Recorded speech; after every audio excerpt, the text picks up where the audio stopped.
अब जल्दी से उस पर बात कर लेते हैं कि इसमें जो चीज़ें हमने कवर नहीं की थी। तो मैं सेम पेज पे ही अपडेट कर देता हूँ थोड़ी बहुत चीज़ें। एक पार्ट हमने हमारे जो मैंने असाइनमेंट दिया उसमें इमेज कवर नहीं किया था। तो HTML में जो इमेज होती है उसके लिए एक टैग होता है IMG का, सही है। और इसके अंदर जाता है सोर्स में URL। फॉर एग्जांपल अगर आपको कोई सी भी ऑनलाइन भी इमेज दिखानी है तो उसका URL भी जा सकता है। अगर आपको लोकल मशीन से कोई इमेज दिखानी है उसका URL भी जा सकता है, सही है। तो लेट्स से मैंने ये कॉपी किया और यहाँ पे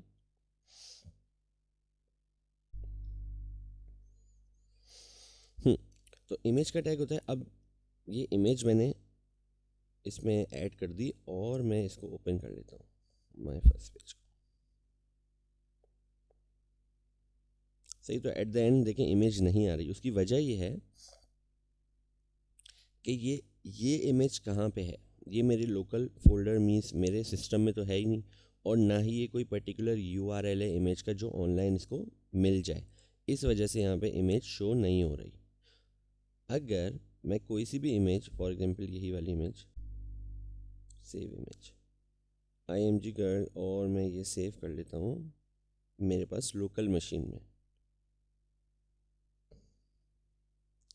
सही है। अब क्या होगा कि मेरी लोकल मशीन में ये इमेज आ गई यहाँ पे img_girl.jpg, सही है। तो मैं इसका पाथ दे सकता हूँ। देखिए मैंने डॉट स्लैश किया। डॉट स्लैश मतलब सेम डायरेक्टरी जहाँ पे ये मेरी फाइल है। ये फाइल मेरी किस फोल्डर में है? HTML क्लासेस के फोल्डर में है, राइट। HTML क्लासेस, इसी फोल्डर के अंदर ही मेरी एक इमेज है img_girl की। तो मैं इसको कैसे गेट कर सकता हूँ? Dot slash. तो मुझे उसी फोल्डर के अंदर की सारी चीज़ें बता रहा है। देखें इसमें असाइनमेंट का फोल्डर भी है, ये कह रहा है इसमें इमेज भी है, और ये कह रहा है इसी में आपका ये पेज भी, आपको क्या यूटिलाइज़ करना है। तो मैं इमेज यूटिलाइज़ कर रहा हूँ, सिंपल। और अब अगर मैं सेम पेज रिफ़्रेश करूँगा तो इमेज आ गई, क्योंकि अब ये इमेज का टैग कहाँ से इमेज उठा रहा है? ये मेरे लोकल फोल्डर से उठा रहा है इमेज, कहीं वेबसाइट से कहीं और से नहीं उठा रहा।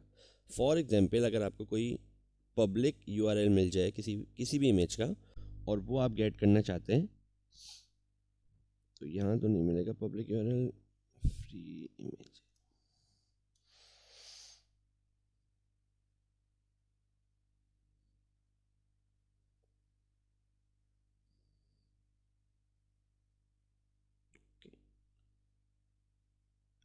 फ्री इमेजेस में डाउनलोड तो हो जाती है। अब जैसे कि एक URL है ये, सही है।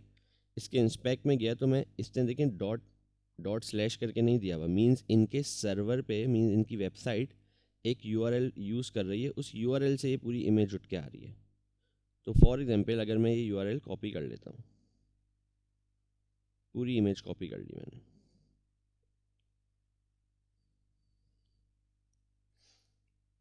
सही है। तो ये URL जो है सोर्स के अंदर, क्योंकि हमारे सिनेरियो में हमने लोकल लोकल फोल्डर की जो इमेज है जो हमारे सिस्टम में है उसका पाथ दिया, और यहाँ पे मैं URL दे रहा हूँ। तो दोनों काम करते हैं, कोई ऑनलाइन हो या फिर आपके सिस्टम में हो, बस उसका करेक्ट पाथ देना होता है। और बाकी चीज़ अगर आप हटा भी दें तब भी कोई ऐसा इशू है नहीं। ये क्लास और ये कलर्स वगैरह वगैरह, विद स्टाइल, इस सब की कोई ज़रूरत नहीं है क्योंकि हम लोग का फोकस ये नहीं है। तो सिर्फ source folder, source attribute SRC और इमेज, तो ये भी चलनी चाहिए मेरे सिनेरियो में। और ये देखिए बिल्कुल परफेक्ट आ गई, राइट। ये पिक्चर मेरे सिस्टम में नहीं है, मैंने ऑनलाइन कहीं से बस URL दे दिया उस इमेज का, सही है। तो दोनों ऑप्शन अवेलेबल होते हैं आपके पास, चाहे वो इमेज आपके पास हो। फॉर एग्जांपल आपके पास गूगल ड्राइव पे आपकी एक इमेज रखी हुई है, और आप वो गूगल ड्राइव की इमेज को यहाँ पे शो करवाना चाहते हैं, तो बस आप उस पर राइट क्लिक करके उसका पाथ कॉपी करेंगे, कॉपी इमेज एड्रेस, और यहाँ पे पेस्ट कर देंगे। तो आपकी इमेज आपकी वेबसाइट पे शो हो जाएगी। अच्छा, यहाँ पे भी काफ़ी लोग कंफ्यूज होते हैं कि भाई ये इमेज का पाथ, अच्छा ये ज़रूरी है इसी फोल्डर के अंदर होनी चाहिए इमेज, कहीं और किसी फोल्डर में नहीं हो सकती? तो ऐसा नहीं है। फॉर एग्जांपल यहाँ पे हमारे पास एक इमेजेस का फोल्डर है, और ये इमेज उस फोल्डर के अंदर है। तो ये मूव कर दी मैंने, इस इमेजेस के फोल्डर में। अब अगर मैं ऐसे गेट करना चाहूँ सेम फोल्डर में, देखें मुझे इमेज नहीं मिल रही। ये कह रहा है असाइनमेंट 1 का फोल्डर है, इमेजेस का फोल्डर है और my first page. It means कि मुझे इमेज नहीं मिलेगी सेम पाथ से। अगर मैं वापस जाऊं और रिफ्रेश करूं तो ये गायब। क्यों नहीं मिल रही? क्योंकि मैंने पाथ करेक्ट नहीं दिया हुआ। तो पाथ करेक्ट देने के लिए मुझे क्या करना पड़ेगा? डॉट स्लैश से क्या होता है? डॉट स्लैश मतलब होता है सेम फोल्डर जिसके अंदर ये फाइल है, लेकिन सेम फोल्डर में तो इमेज है ही नहीं। तो हमें दूसरे फोल्डर में जाना पड़ेगा, लाइक दिस, डॉट स्लैश, फिर इसके अंदर इमेजेस का फोल्डर, क्लिक, इमेजेस के अंदर से ये पिक्चर मैं गेट कर सकता हूँ। तो क्या एडिशन हो गई? फोल्डर का नाम। इसी तरह एक और फोल्डर अगर है, इमेजेस के अंदर एक और फोल्डर है, माई इमेजेस फॉर एग्जाम्पल, तो आप उसके अंदर जाएंगे, फिर स्लैश। तो जितने भी फोल्डर होंगे आप जा सकते हैं, इसमें कितना बड़ा भी पाथ आप दे सकते हैं। अच्छा, कभी कभी ऐसा होता है बैकवर्ड्स जाना पड़ता है हमें।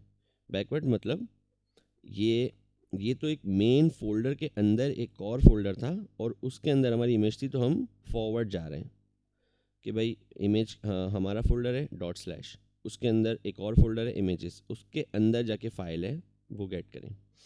फॉर एग्जांपल जहाँ पे ये मेन HTML क्लासेस का फोल्डर है मेरा, राइट, मेन HTML क्लासेस जो यहाँ पे ओपन हुआ है, ये रहा मेन HTML क्लासेस। अगर इसके पीछे जाऊं, इसके पेरेंट में, यहाँ पे है वो इमेज, मैं यहाँ से कॉपी कर लेता हूँ या कट कर देता हूँ, यहाँ है वो इमेज। तो बैकवर्ड्स जाने में क्या है, मीन्स पेरेंट डायरेक्टरी में मैं कैसे जा सकता हूँ? अभी तो मैं फॉरवर्ड जा रहा हूँ कि भाई यहाँ से जाओ इमेजेस में फ़ाइल है ये। अभी देखिए मैंने इमेजेस में से फ़ाइल हटा दी तो ये शो नहीं करेगा। अगेन मैं रिफ़्रेश करूँ, देखिए इसको फ़ाइल नहीं मिल रही। क्यों? क्योंकि फ़ाइल वहाँ है ही नहीं, फ़ाइल का पाथ गलत है। अब आपको इस फोल्डर में तो नहीं दिख रहा, लेकिन आपको ये कंफर्म है कि HTML क्लासेस से एक पीछे जाऊँगा मैं, एक स्टेप, एक डायरेक्टरी, तो वहाँ पे क्लास है। तो वहाँ पे कैसे जाते हैं बैकवर्ड्स? उसके लिए यूज़ होते हैं दो डॉट्स। पहले होता था single dot for same directory, और अब आप इनर चाइल्ड इमेजेस में गए, फिर उसके बाद क्लास ले ली, जो हमने अभी देखा। लेकिन दूसरा ऑप्शन क्या है, अगर आपको बैकवर्ड्स जाना है तो उसके लिए डबल डॉट यूज़ होता है। अब देखिए मैंने डबल डॉट जैसे किया तो ये मुझे वो सारी चीज़ें दिखा रहा है जो इसके पेरेंट फोल्डर में है। HTML क्लासेस का पेरेंट फोल्डर वो कौन सा है? ये नाम है उसका, 0 LWC उर्दू कोर्सेज। इसके अंदर है ना HTML, तो ये इसका चाइल्ड हुआ, ये इसका मेन पेरेंट है। तो ये मुझे ये सारी चीज़ें दिखा रहा है, एक स्टेप, एक डायरेक्टरी अबव चला गया ये। सही, CSS, HTML क्लासेस, HTML, और ये रही आपकी फाइल इमेज। तो इमेज कहाँ पे है आपकी? इस फोल्डर में। फोल्डर का नाम नहीं दिया मैंने बस कहा कि मेरी जो फाइल जिस फोल्डर के अंदर है HTML क्लासेस, उसके पीछे जाओ एक स्टेप, वो वाले फोल्डर में चेक करो। मतलब मैं HTML क्लासेस में हूँ, मैं कह रहा हूँ बैक जाओ, बैक इस फोल्डर में आप चेक करो। अगर आपको यहाँ पे भी नहीं है, फॉर एग्जांपल ये इमेज यहाँ नहीं है, ये एक और बैक पे है यहाँ पे, तो आप क्या करेंगे? तो आप यहाँ पे बोलेंगे भाई एक स्टेप बैकवर्ड जाओ, सही है, उसके बाद एक और स्टेप बैकवर्ड जाओ, यहाँ पे आपको इमेज मिलेगी।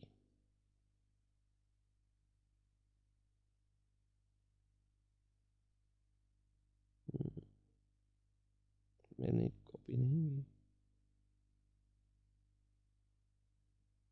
मैंने कॉपी नहीं की, सॉरी।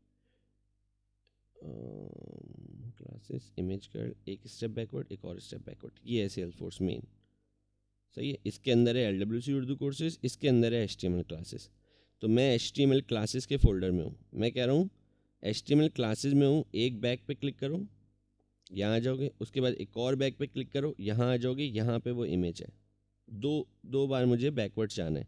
वो कैसे करते हैं? वो 2 बार डॉट से करते हैं, मीन्स डबल डॉट स्लैश, मैं एक स्टेप बैकवर्ड्स गया, डबल डॉट स्लैश, एक और स्टेप बैकवर्ड्स गया, यहाँ पे मुझे वो अब इमेज मिल गई, इमेज कर।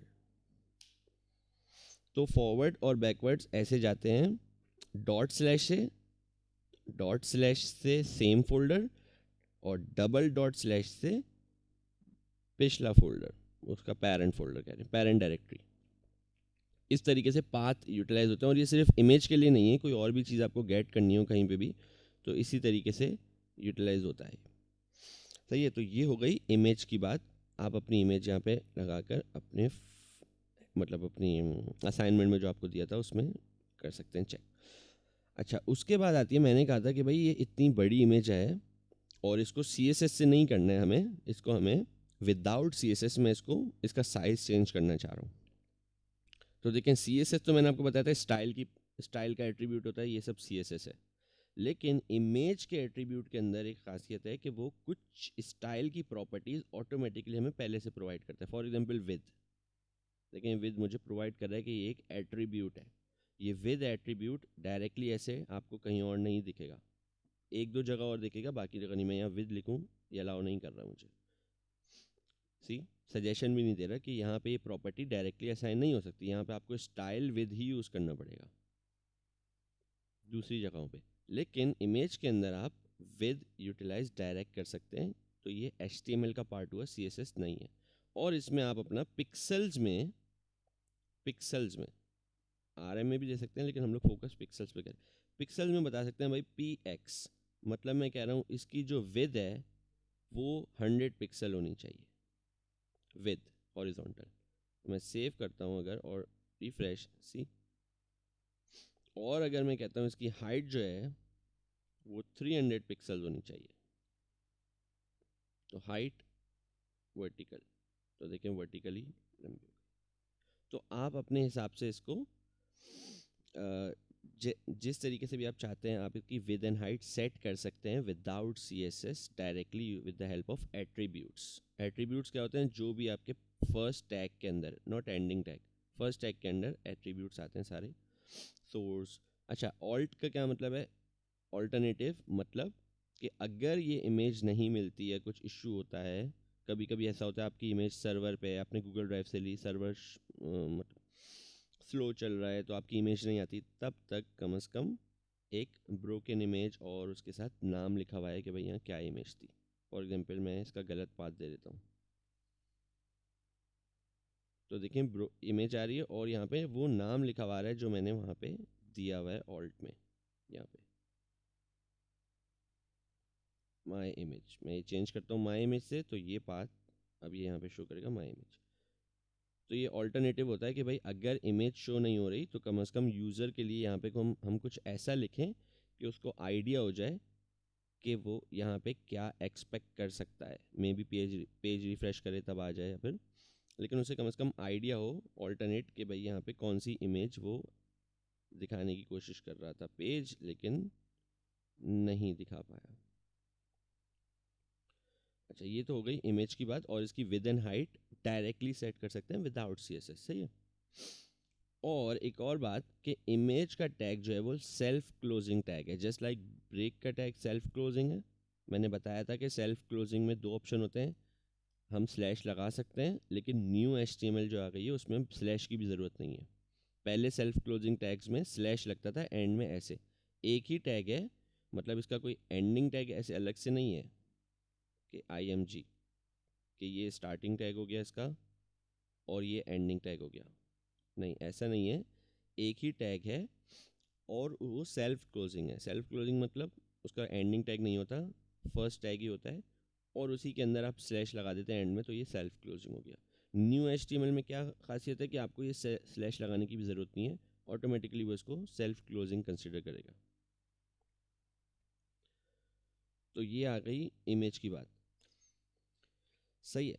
अच्छा, दूसरा पॉइंट क्या था जो हमने CV में मैंने असाइनमेंट में दिया था, लेकिन वो हमने कवर नहीं किया था पिछली क्लास में, वो पॉइंट था बुलेट पॉइंट्स का। मीन्स मैं ओपन कर लेता हूँ जल्दी से असाइनमेंट। दूसरा पॉइंट था बुलेट्स का, राइट, कि ये बुलेट्स यहाँ पे कैसे आती हैं। तो इसके लिए हमारे पास एक टैग होता है और उस टैग का नाम है UL मीन्स होता है actually unordered list. UL means unordered list, और इसके अंदर आता है LI means line item. List item, sorry वो सेल्सफोर्स पढ़ के लाइन आइटम ही रह गया। लिस्ट आइटम, तो इसका क्या मतलब होता है कि भाई आप एक लिस्ट बना रहे हैं और हर आइटम आपको अनऑर्डर्ड मीन्स बुलेट पॉइंट्स दिखाएगा, ऐसे बुलेट या डॉट वट एवर, राइट। तो इसमें मैं लिख देता हूँ first, copy copy, second, third. अब अगर मैं पेज पे जाता हूँ और रिफ्रेश, तो देखिए मुझे पॉइंट्स में दिखा रहा है, राइट। खासियत क्या है यूएल की कि ये अनऑर्डर्ड नाम क्यों है, क्योंकि ये ऑर्डर्ड नहीं है, मतलब 1 2 3 नहीं दिखा रहा आपको, ये आपको पॉइंट्स दिखा रहा है, बुलेट्स दिखा रहा है, तो ये इस वजह से यूएल है। सेम चीज़ अगर आपको कभी कभी ऐसा दिखाना हो, जो हमने असाइनमेंट में भी नहीं किया लेकिन वैसे ही ऑब्वियसली हमें सेम चीज़ हमें करनी है, लेकिन हमें नंबरिंग दिखानी है यहाँ पे A 1 2 3, तो उसके लिए क्या यूज़ होता है, यूएल के बदले बस ये ओएल हो जाएगा। यूएल होता है अनऑर्डर्ड लिस्ट, ओएल होता है ऑर्डर्ड लिस्ट। तो ऑर्डर्ड लिस्ट में क्या होता है भाई, ऑर्डर है मींस नंबरिंग होगी प्रॉपर 1 2 3 1 2 3, इधर डॉट्स आ रहे हैं, इधर 1 2 3। ये फ़र्क है ऑर्डर्ड लिस्ट और अनऑर्डर्ड लिस्ट में, लेकिन अंदर LI ही यूज़ होता है। तो ये इस तरीके से हमने हमारी CV में ये एडिशन की थी सर्टिफिकेशंस की, कि भाई ऑर्डर्ड लिस्ट और अनऑर्डर्ड लिस्ट। मैंने तो अनऑर्डर्ड लिस्ट यूज़ की थी, लेकिन अब हमने कवर किया कि ऑर्डर्ड लिस्ट भी हम बना सकते हैं अगर हमें नंबरिंग चाहिए, ऐसे, राइट। तो ये थी दूसरी चीज़ CV में जो हमने कवर नहीं की थी असाइनमेंट की। अच्छा, एक और चीज़ मैंने, वो तो हमने पहली क्लास में भी कवर कर ली थी, लेकिन मैं फिर से दिखाना चाह रहा हूँ कि देखिए मैंने आपको बताया था सिर्फ CSS की एक चीज़ यूज़ करनी है हमें टेबल में, वो है स्टाइल विद 100%, ताकि ये पूरी स्क्रीन की विद ले ले, पूरी स्क्रीन की, राइट। तो अगर हम इस टेबल पे चले आते हैं ऊपर, ये रहा, तो सिर्फ हमने CSS अब तक ये यूटिलाइज़ किया, उसके अलावा कुछ भी यूटिलाइज़ नहीं किया, राइट। स्टाइल विद 100%, और ये 100% विद ले रहा है, मतलब पूरी स्क्रीन पे दिखा रहा है। अगर मैं ये हटा दूँ तो इशू क्या होता है कि वो मैक्सिमम विद लेता है हर कॉलम की। ओके, नॉट हियर, ये रहा, सही है। मैक्सिमम विद लेता है मींस इस कॉलम की मैक्सिमम विद यहाँ तक जा रही है, नंबर बस ये यहीं तक ही कॉलम एंड कर देगा, नया दूसरा कॉलम स्टार्ट कर देगा। 100% में क्या होगा, वो पूरी विद को डिवाइड कर देगा ऐसे, इक्वल, राइट, हर कॉलम इक्वली डिवाइड। या फिर डिपेंड करता है कि अगर इसमें बहुत लंबा टेक्स्ट है तो इस कॉलम को वो ज़्यादा विद दे देगा और दूसरे कॉलम्स की विद नॉर्मल हो जाएगी ऑटोमेटिकली। लेकिन एक इशू, मतलब एक चीज़ जो मैंने असाइनमेंट में कही थी कि भाई देखें, अगर मैं डायरेक्टली ऐसे करता हूँ तो ये जो हेडिंग्स हैं ये मिडिल में आती हैं, करेक्ट। हर कॉलम के ये पूरा ये कॉलम यहाँ से स्टार्ट हो रहा है और ये यहाँ तक जा रहा है, इसके मिड में आएगी हेडिंग, सेम ईमेल की भी, सेम फ़ोन की भी। इसको हम लेफ़्ट साइड पे कैसे कर सकते हैं, CSS से तो सब कुछ हो सकता है, CSS से तो बहुत बहुत सारी चीज़ें होती हैं, ऑलमोस्ट किसी भी तरीके के डिज़ाइन। लेकिन मैंने कहा था कि हम HTML में ऐसी क्या ट्रिक करेंगे कि ये लेफ़्ट साइड पे चले आए, हेडिंग यहाँ पे बीच में अच्छी नहीं लग रही। तो उसकी ट्रिक ये थी कि instead of using TH in heading, name email phone address, right, देखिए नेम ईमेल फ़ोन एड्रेस, उसकी ट्रिक ये थी कि आप इसको नॉर्मल TD ही कर दें। तो जैसे ही मैंने TD किया सेव, तो ये लेफ़्ट साइड ऑटोमेटिकली हो गया। वो हेडिंग के अंदर प्रॉपर्टी होती है TH में कि वो उसको मिड में कर देता है। फिर क्या करना है, फिर सिंपली इसको हेडिंग बनाने के लिए हम इसे बोल्ड कर देंगे। तो ये बस एक सिंपल ट्रिक थी। अगर आपको CSS यूटिलाइज़ नहीं करना और डायरेक्टली विदाउट CSS आपको ऐसे करना है तो ये भी चीज़ कर सकते हैं, लेकिन मोस्टली ऐसा हम लोग CSS से करते हैं। But just wanted to let you know, बहुत सारी चीज़ें ऐसी हैं जो हम बिना CSS के भी कर सकते हैं, और अगर आप करना चाहें तो आइडिया हो कम से कम, राइट। तो ये बोल्ड हो गई, हेडिंग भी बन गई और लेफ्ट साइड पे भी अलाइन हो गई, वरना बेसिकली टेक्स्ट अलाइन सेंटर हुआ होता है ऑटोमेटिकली। तो ये एक और ट्रिक थी फॉर टेबल हेडिंग। अच्छा, इमेज, बुलेट्स और टेबल, मेरे ख्याल में सिर्फ ये 3 चीज़ें ही थी जो एक्स्ट्रा थी। अच्छा, एक और चीज़ थी, एजुकेशन के अंदर भी मैंने टेबल यूटिलाइज़ किया है, लेकिन आप देखें यहाँ पे तो ये इतना ज़्यादा पूरी विद ले रहा है, लेकिन यहाँ पे ये बिल्कुल चिपका हुआ भी नहीं है कि बिल्कुल ही स्पेसिंग बहुत ही ख़राब है, स्पेसिंग भी सही है, लेकिन पूरी स्क्रीन पे भी नहीं आ रहा। तो मैंने कहा था ये भी आप ट्राई करिएगा कि भाई कैसे सिर्फ इधर आए। तो बेसिकली सिंपल है, इसको हमने दिया है विद 100%, इसकी विद हम कम कर देंगे, इसको बोलेंगे भाई 40% विद ले लो पूरी स्क्रीन की। विद 100% मीन्स पूरी स्क्रीन की विद, जितनी भी स्क्रीन की विद है पूरी ले लें, और हम उस पर चेंजेस कर सकते हैं। मैं इस असाइनमेंट में अगर चले जाऊँ और ये रही, तो मैंने क्या किया, विद 40% कर दिया। अगर मैं हटा दूँ विद, नॉर्मल टेबल रखूँ, institute name, degree, year, refresh, तो देखें बिल्कुल बराबर बराबर में, ये अच्छा नहीं लग रहा। तो मुझे थोड़ी सी स्पेसिंग चाहिए थी इनके बीच में, तो मैंने क्या किया, style with 40%, style with 40% instead of 100%, तो थोड़ी सी विद और मार्जिन मुझे मिल गया। तो ये एक बेसिक माइनर सी ट्रिक थी CSS, सिंपल CSS यूज़ करते हुए। बहुत सारी CSS यूज़ करके तो आप किसी भी तरीके से डिज़ाइन कर सकते हैं, लेकिन हमने CSS अभी पढ़ी नहीं, तो हम लोग सिर्फ स्टाइल के विद पे फोकस थे और कोई भी प्रॉपर्टी हमने नहीं पढ़ी। तो ऊपर वाले डिव को टेबल को मैंने 100% विद दी, तो वही 100% विद है एक्सपीरियंस का। इस वाले को मैंने दिया 40%, तो ये सिर्फ स्क्रीन का 40% ले रहा है यहाँ तक। मैं 50% लूँ तो हाफ स्क्रीन, राइट। तो ये पार्ट था लास्ट असाइनमेंट से रिलेटेड हमारा CV का।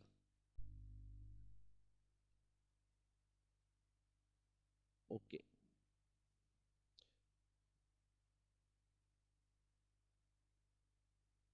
मेरी इमेज मैंने वो डिलीट कर दी, तो लेट से हम ये वाली इमेज लगा लेते हैं असाइनमेंट में भी। तो ये आ गई इमेज, राइट, तो इमेज भी कवर।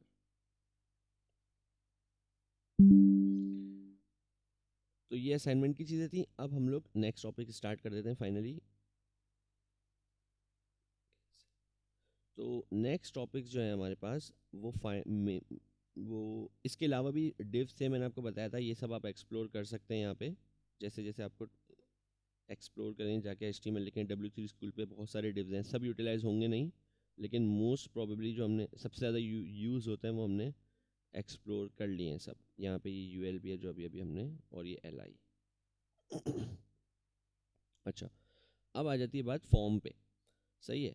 तो फॉर्म मोस्टली आप किसी भी वेबसाइट में फॉर्म्स ज़्यादातर बनते ही हैं। सेल्सफोर्स में तो आप फ्लो में, स्क्रीन फ्लो वगैरह में फॉर्म्स ही बनाते हैं। जब आपको बहुत थोड़ा अच्छे तरीके का फॉर्म बनाना होता है जो कि स्क्रीन फ्लो से अलाउ नहीं होता हमें सेल्सफोर्स में, तो हम लोग HTML CSS जावास्क्रिप्ट से LWC के अंदर बनाते हैं, राइट।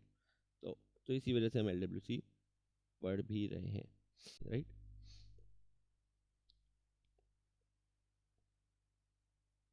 ताकि क्लैरिटी रहे कि हमने कहाँ तक सेशन फर्स्ट क्लास की थी, कहाँ तक सेकंड क्लास की थी। अच्छा, तो इसको ओपन कर लेते हैं।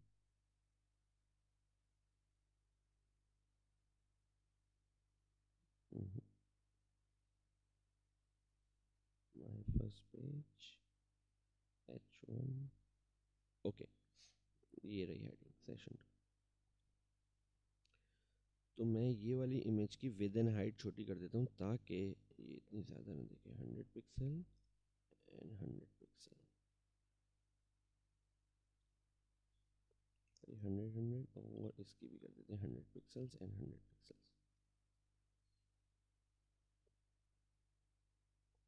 सही है, सेशन 2। अच्छा, एक और चीज़ आपने नोट की हो कि इमेज का टैग जो है वो इनलाइन एलिमेंट है। देखिए मैंने दूसरी इमेज जब उसके बाद रखी, ऑल दो नेक्स्ट लाइन में मैंने कहा था यहाँ पे कितने भी आप स्पेसिस दे दें, डजंट मैटर एट ऑल, तो वो लेकिन सेम रॉ में मुझे दिखा रहा है, सेम रॉ में, तो इट मीन्स ये इनलाइन एलिमेंट है, ब्लॉक लेवल एलिमेंट नहीं है, ऑटोमेटिकली लाइन ब्रेक नहीं कर रहा, राइट। हमें लाइन ब्रेक करने के लिए आइदर BR यूज़ करेंगे या दोनों को डिफरेंट डिव्स में रखेंगे। मैंने इस इमेज को उठा के एक डिव के अंदर रख दिया और दूसरे डिव में दूसरी इमेज को रख दिया। नाउ दोनों डिफरेंट लाइंस पे हैं, राइट। सो डिव्स इसलिए यूटिलाइज होते हैं सेक्शंस के लिए, जैसे मैंने बताया था। लेकिन अगर मैं ये यूटिलाइज ना करूँ divs और मैं सिंपली इमेजेस यूज़ करूँ तो वो इनलाइन एलिमेंट्स हैं, सेम लाइन में शो होती हैं। इवन मैं इसके आगे कुछ टाइप करूँ तो आपको इसके आगे से ही वो शो होगा, करेक्ट। तो इनलाइन एलिमेंट्स। तो ये आ गई सेशन 2।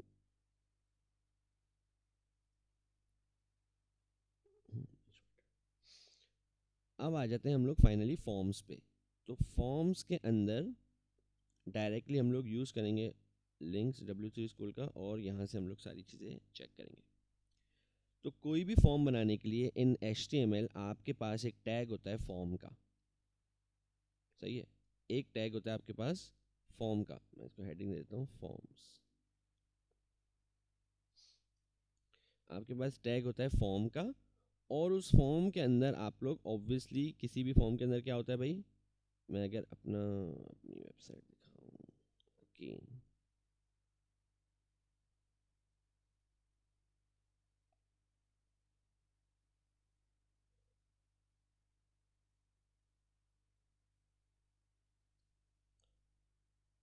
अच्छा ये रहा फॉर्म, राइट। फॉर्म के अंदर आपके पास ये कहलाते हैं इनपुट्स। जितने भी टेक्स्ट बॉक्सेस है ना, ये जहाँ पे आप यूज़र वैल्यू एंटर करेगा, तो इनको कहते हैं इनपुट्स। इनपुट मीन यूज़र कुछ इनपुट कर रहा है, यूज़र कोई वैल्यू इसमें पुट करेगा, इसलिए इसका होता है इनपुट। उससे हम गेट कर रहे हैं कोई चीज़, राइट। तो कोई भी नॉर्मली फॉर्म आपने देखा होगा तो उसमें भाई डिफरेंट तरीके के इनपुट्स होते हैं। कभी कभी सिलेक्शन भी होती है कि भाई सेलेक्ट करें आप क्या हैं और आपकी एजुकेशन क्या है, भाई मैट्रिक, इंटर, एक्सेट्रा एक्सेट्रा। तो वो कहलाती है पिक लिस्ट वैल्यूज। तो हम लोग वो सारी चीज़ें कवर करेंगे। और ये टेक्स्ट एरिया, तो डिफरेंट तरीके के इनपुट्स होते हैं, सब कहलाते हैं इनपुट्स। इनपुट मतलब यूज़र कुछ ऐड करना चाह रहा है, यूज़र अपनी इंफॉर्मेशन प्रोवाइड कर रहा है, इनपुट कर रहा है। तो वो सब चीज़ें आती हैं फॉर्म के अंदर, इस फॉर्म के टैग के अंदर। अच्छा, कभी कभी ऐसा होता है कि ज़रूरी नहीं है, वैसे ही जस्ट फॉर इंफॉर्मेशन, ज़रूरी नहीं है कि आप ये फॉर्म का टैग यूज़ करें, उसके अंदर ही इनपुट के टैग्स यूज़ करें। इट्स नॉट नेसेसरी, आप डायरेक्टली इनपुट के टैग्स भी यूज़ कर सकते हैं, डिपेंड्स ऑन डिफरेंट रिक्वायरमेंट। लेकिन ऑब्वियसली बिगनर मोड पे हैं तो हम लोग यूटिलाइज वैसे ही करेंगे जैसे इसको करना चाहिए और बिगनर मोड के हिसाब से। तो फॉर्म होता है और फॉर्म के अंदर आ जाता है इनपुट। सो फॉर एग्जांपल मैं एक सिंपल एक इनपुट का टैग ले लेता हूँ, इनपुट टाइप टेक्स्ट। और एक चीज़ आपने नोट की होगी कि ये भी सेल्फ क्लोजिंग टैग है, इसका एंडिंग टैग नहीं है यहाँ पे कोई कि इनपुट ऐसे, सही। तो सेल्फ क्लोजिंग टैग है ये भी, मीन्स हमें एंडिंग टैग की ज़रूरत नहीं है। बेसिक सिंपल इनपुट अगर आप लिखें, कोई प्रॉपर्टी ऐड भी ना करें, सिंपल इनपुट। और हम जाके अपनी वेबसाइट पे देखते हैं क्या दिखा रहे हैं। तो ये ऐसे इनपुट दिखाता है, मीन्स यूज़र वैल्यू ऐड कर सकता है, राइट। सिर्फ मैंने क्या टैग लिया है, इनपुट का टैग लिया है, सही। और मैं ये चाह रहा हूँ मैं ऊपर रख दूँ, फॉर्म सबसे एंड में कवर करें।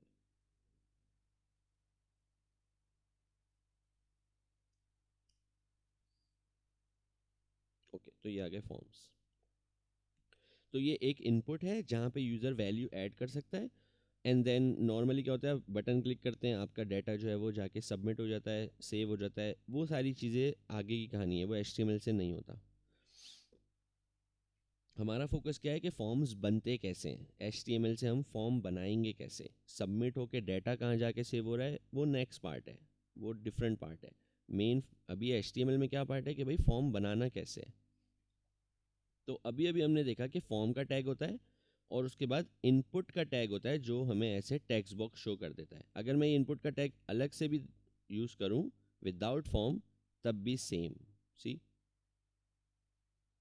तो कोई ऐसा इशू है नहीं। लेकिन हम लोग फॉर्म पढ़ रहे हैं तो हम लोग फॉर्म के अंदर ही यूटिलाइज करेंगे, ताकि हम लोग एक से एक दो फीचर्स भी देखें फॉर्म के। अच्छा, अब हमें फॉर एग्जांपल मल्टीपल, अब आ जाते हैं इनपुट के एट्रीब्यूट्स की तरफ। इनपुट के अंदर बहुत सारे एट्रीब्यूट्स हैं। एट्रीब्यूट्स क्या होते हैं, जो टैग के अंदर ही होते हैं, राइट। इनपुट के अंदर मेन तो एट्रीब्यूट टाइप का है, वो एंड में कवर करेंगे। एक एट्रीब्यूट होता है प्लेस होल्डर का।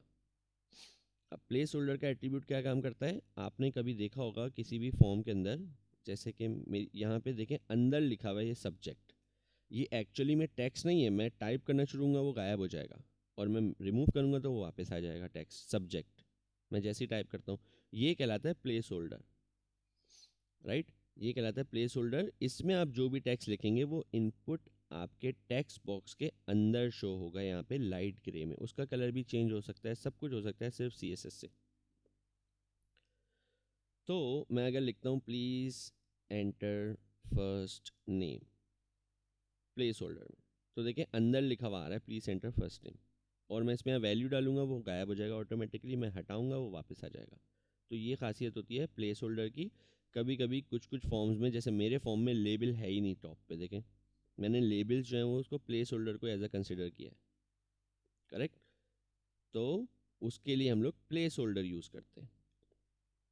अच्छा, जब इनपुट के टैग की बात आती है तो मोस्टली उसके साथ ही लेबल का टैग यूज़ होता है, तो लेबल का टैग भी कवर कर लेते हैं। ये है लेबल का टैग, सही है। लेबल का टैग क्या होता है, सिंपली कोई एक टेक्स्ट है, आप वो पी के टैग में भी लिख सकते हैं, आप वो डिव में भी लिख सकते हैं, कोई इशू नहीं है। लेकिन खासियत क्या है लेबल के टैग की, वो मैं भी बताता हूँ। फॉर एग्जांपल आपको एक लेबल चाहिए फर्स्ट नेम का, राइट। तो आपने ऐसे लिखा, ये बराबर में आ गया, ये भी सही काम कर रहा है, सही है। तो हमने लेबल लिखा विदाउट एनी टैग, तो ये भी आ गया फर्स्ट नेम, बिल्कुल सही भाई, नॉर्मल लग रहा है। अब ये ज़रूरी नहीं है कि ऊपर क्यों नहीं आ रहा है नीचे क्यों नहीं आ रहा है, वो डिफरेंट पार्ट है, वो CSS से भी हो सकता है, और हम लोग ब्रेक भी लगा सकते हैं। फॉर एग्जांपल मैं इसके बाद लगा दूँ ब्रेक, सही है। अब ये सब परफेक्ट हो गया, करेक्ट। फर्स्ट नेम और ये इसके नीचे फर्स्ट नेम का input, please enter first name. लेकिन अच्छा, मैं ये पी के टैग में भी ले सकता हूँ, तो मुझे ब्रेक की ज़रूरत ही नहीं है, सही है। मैंने पी के टैग में ले लिया यही चीज़ और ब्रेक हटा दिया, तब भी सेम, बस पी का टैग थोड़ी सी पैडिंग एक्स्ट्रा कर देता तो स्पेसिंग आ गई, तो भी सही है। मैं ये डिव के अंदर ले लेता हूँ तो वो लाइन ब्रेक करेगा और ये पैडिंग थोड़ी कम हो जाएगी, तो ये हमारा काम इसने बिल्कुल परफेक्ट कर दिया ब्रेक वाला, राइट। डिव ने, डिव लाइन ब्रेक कर देता है लेकिन स्पेसिंग नहीं करता, पी का टैग स्पेसिंग भी ऐड कर देता है। तो सारी चीज़ें सही हैं। फिर हमारे पास ये लेबल का इनपुट, लेबल का टैग है क्यों, अगर हम सब चीज़ इससे कर सकते हैं, लेबल की खासियत क्या है। अब मैं इसको कर देता हूँ लेबल में, लेबल इनलाइन है, ओके। तो देखें वो सेम लाइन पे आ गया। अब मैं इसको ब्रेक कर देता हूँ, लेबल के साथ ब्रेक। तो खासियत क्या है, एक खासियत है लेबल की कि इसके अंदर एक एट्रीब्यूट होता है फॉर का, और ये फॉर का एट्रीब्यूट किसी भी इनपुट की आईडी से मैच होता है। जैसे कि हमने एंकर टैग में आईडी दी थी हैश से, याद है। एंकर टैग में हमने बोला था भाई इस क्लिक करें इस टेबल पे ले जाओ, करेक्ट। फॉर एग्जांपल यहाँ पे मैंने क्लिक किया go to table, same page के उस टेबल पे ले जाएगा, ये रहा टेबल। इसी तरीके से लेबल की खासियत ये होती है कि उसके अंदर एक फॉर का एट्रीब्यूट होता है, फॉर का, जो हम बोलते हैं कि भाई इस इनपुट के लिए है ये लेबल।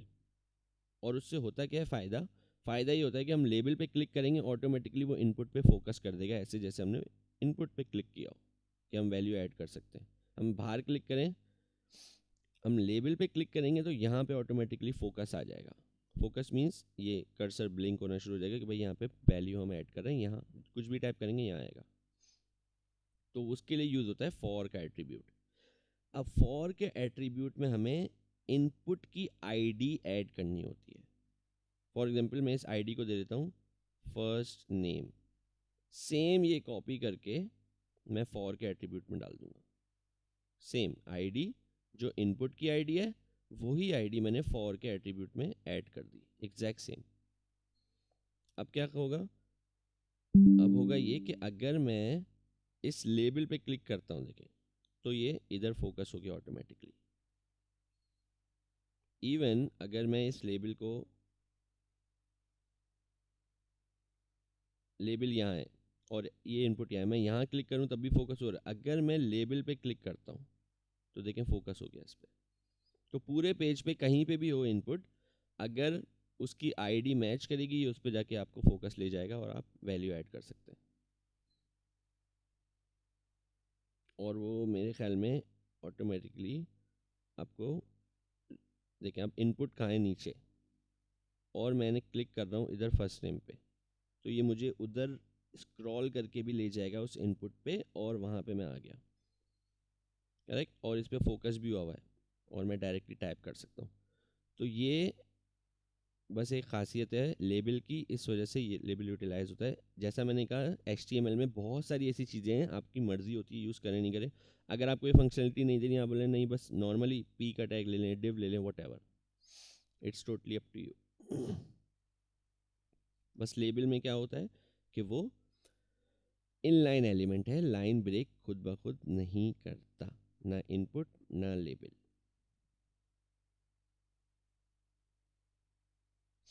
सही है।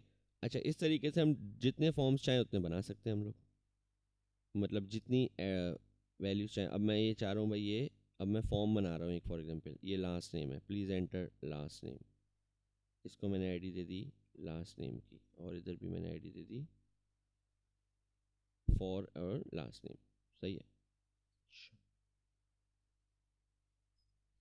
तो देखें लास्ट नेम सेम लाइन पे दिखा रहा है, इट मीन्स अगर मैं ब्रेक यूज़ नहीं करूँ कहीं पे भी, तो ये सारी चीज़ें इनलाइन एलिमेंट्स हैं, सब एक साथ ऐसे फॉर्म आ रहा है हॉरिजॉन्टल। तो कभी कभी ऐसा भी होता है कि आपको हॉरिजॉन्टल फॉर्म बनाना होता है, राइट।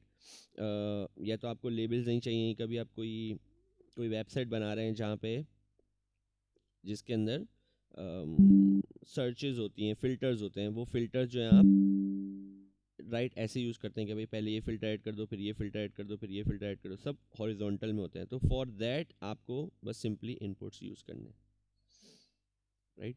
लेकिन फॉर्म्स में ज़ाहिर है लाइन ब्रेक होती है, तो उसके लिए आप लाइन ब्रेक यूज़ कर लिएगा हर जगह जहाँ पे भी आपको यूज़ करना है।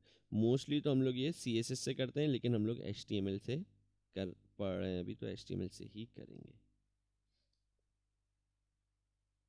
सही है। फर्स्ट नेम और लास्ट नेम सब लाइन ब्रेक हो गई। लेबल के बाद, फर्स्ट नेम के लेबल के बाद भी लाइन ब्रेक, ताकि इनपुट नेक्स्ट लाइन में आए, इनपुट के बाद ब्रेक ताकि नेक्स्ट लेबल जो है वो नेक्स्ट लाइन में आए, और मैं डबल ब्रेक यहाँ लगा देता हूँ ताकि दोनों इनपुट्स के बीच में गैप हो, राइट। तो now it looks better, first name then last name. और इसी तरीके से ईमेल व्हाटएवर जितनी भी चीज़ें आपको ऐड करनी है, तो हम लोग एक बेसिक सिंपल फॉर्म बना लेते हैं, फिर उसके बाद इसके और एट्रीब्यूट्स एक्सप्लोर करेंगे। ईमेल, इसको मैंने आईडी दे दी ईमेल की, और यहाँ पे फॉर के अंदर भी ईमेल।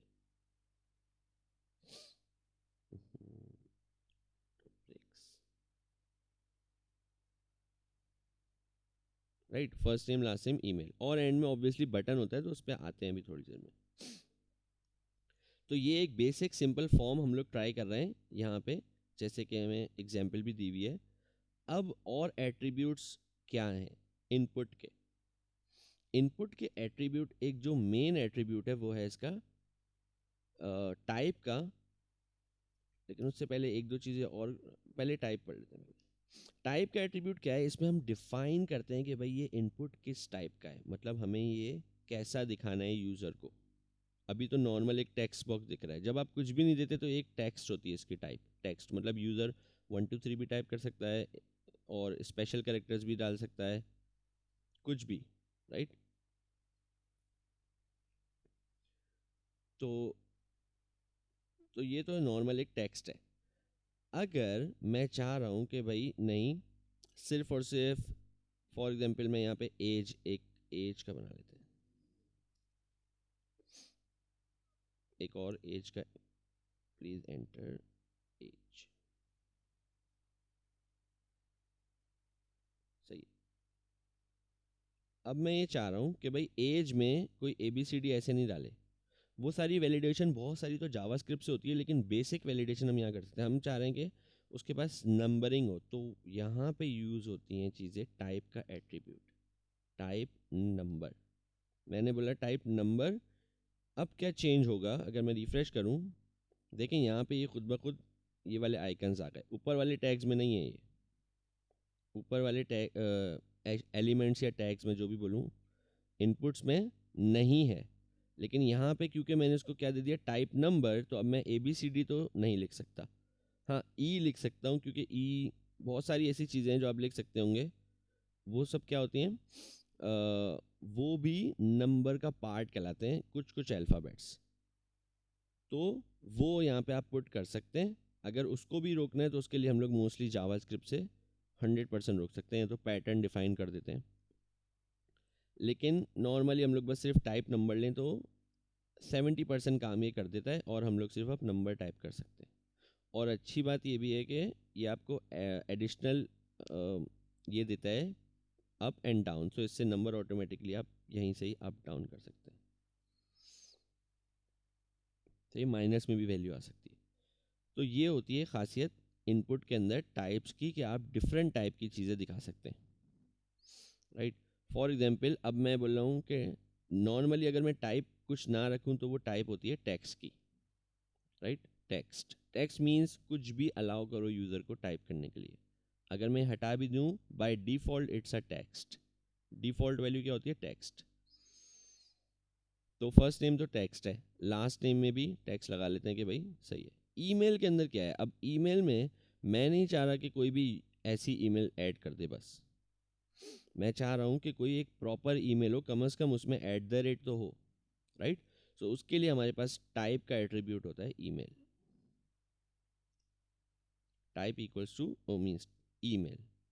अब क्या होगा कि मैं जब यहाँ वैल्यू ऐड कर रहा हूँ कुछ भी, और मैं जब बटन पे सेव पे क्लिक करूँगा, जब हम लोग बटन बनाएंगे, तो यहाँ पे एरर देगा कि भाई ये सही ईमेल नहीं है ऑटोमेटिकली। ऑल्दो ये मुझे ऐड तो कुछ भी करने दे रहा है, लेकिन अगर मैंने इसमें @ यूज़ नहीं किया और उसके बाद कोई एक कीवर्ड यूज़ नहीं किया, कोई भी वैल्यू, तो ये मुझे एरर ऑटोमेटिकली देगा। तो उसके लिए हम लोग एक बटन बना लेते हैं जल्दी से। सिंपली बटन बनता है ऐसे, और हम लोग बोलते हैं सबमिट।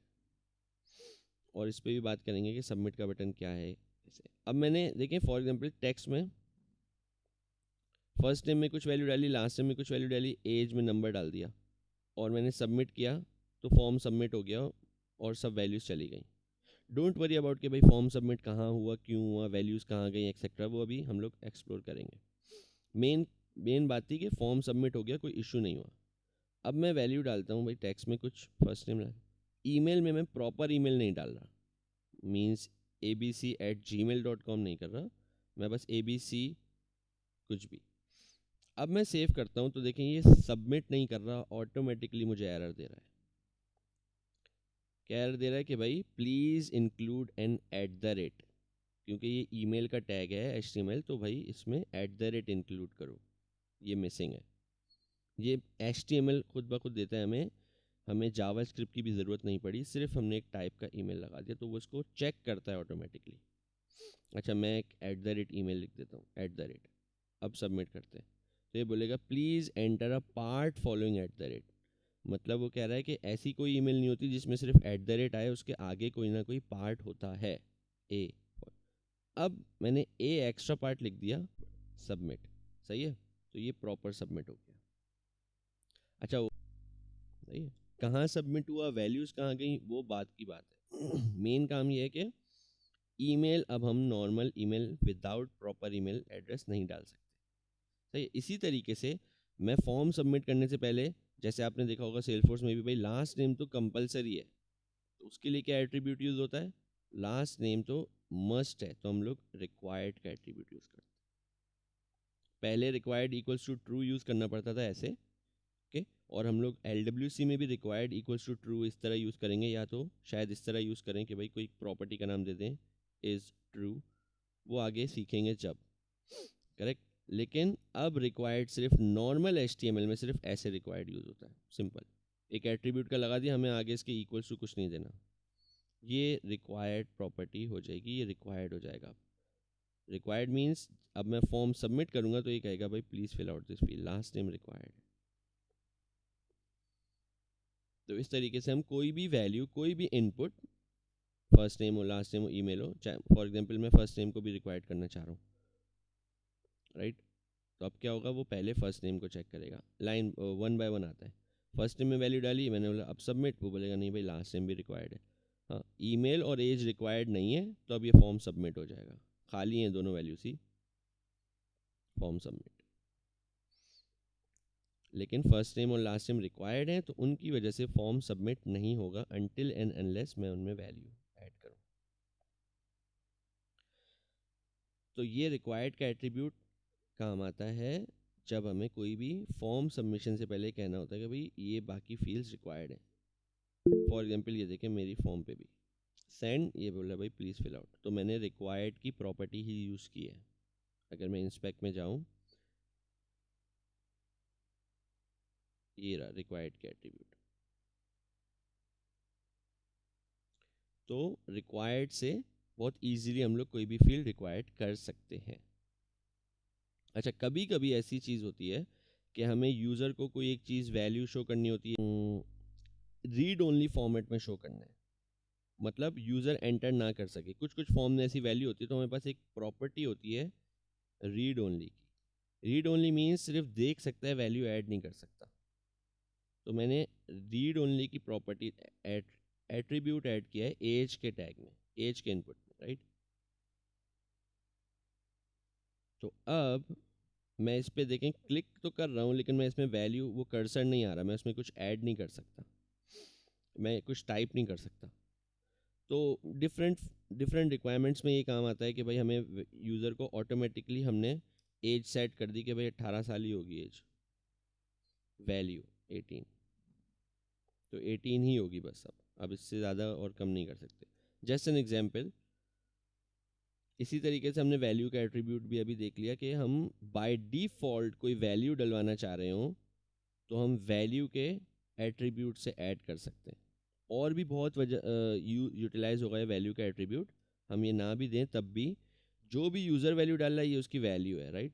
ये फर्स्ट नेम इनपुट की वैल्यू है, ये लास्ट नेम इनपुट की वैल्यू है जो भी यूज़र ने टाइप किया,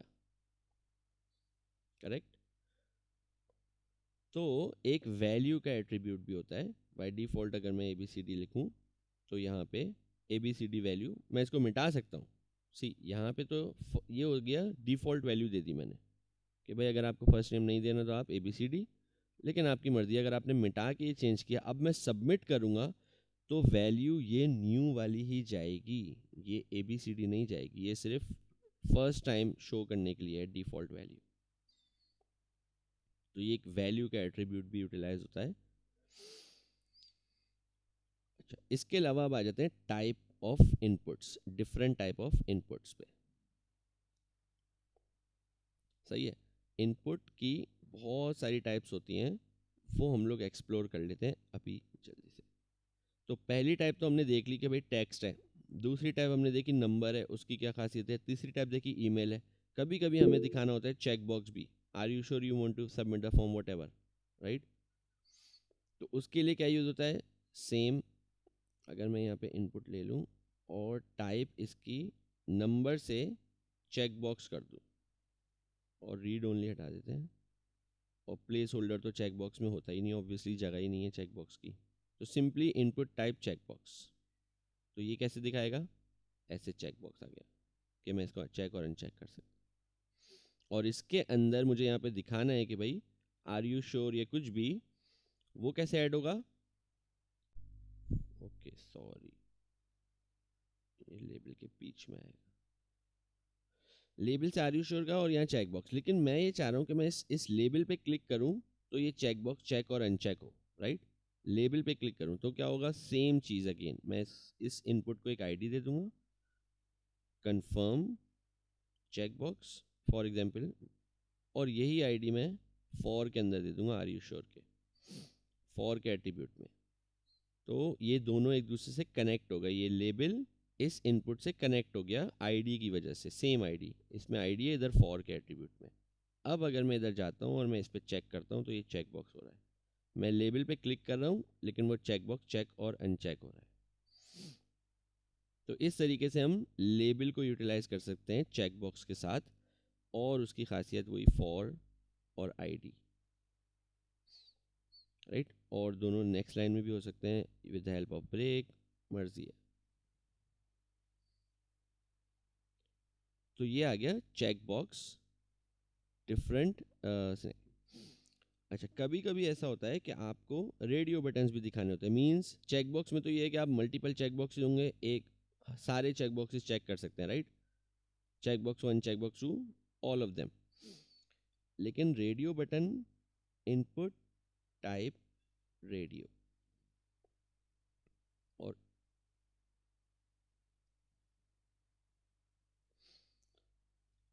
क्या डिफरेंट है रेडियो में कि रेडियो बटन ऐसे डॉट वो जो आपको दिखाता है भाई सिलेक्शन, ये भी चेक बॉक्स की तरह ही है, लेकिन ये अनसेलेक्ट नहीं हो सकता।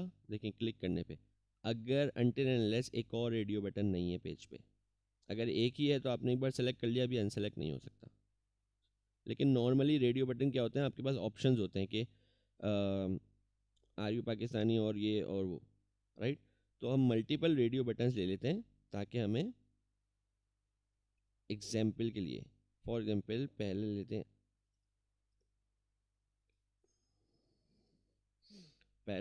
पहले इनपुट के लिए हमने ले लिया आर यू पाकिस्तानी, दूसरे के लिए हमने लेबल ले लिया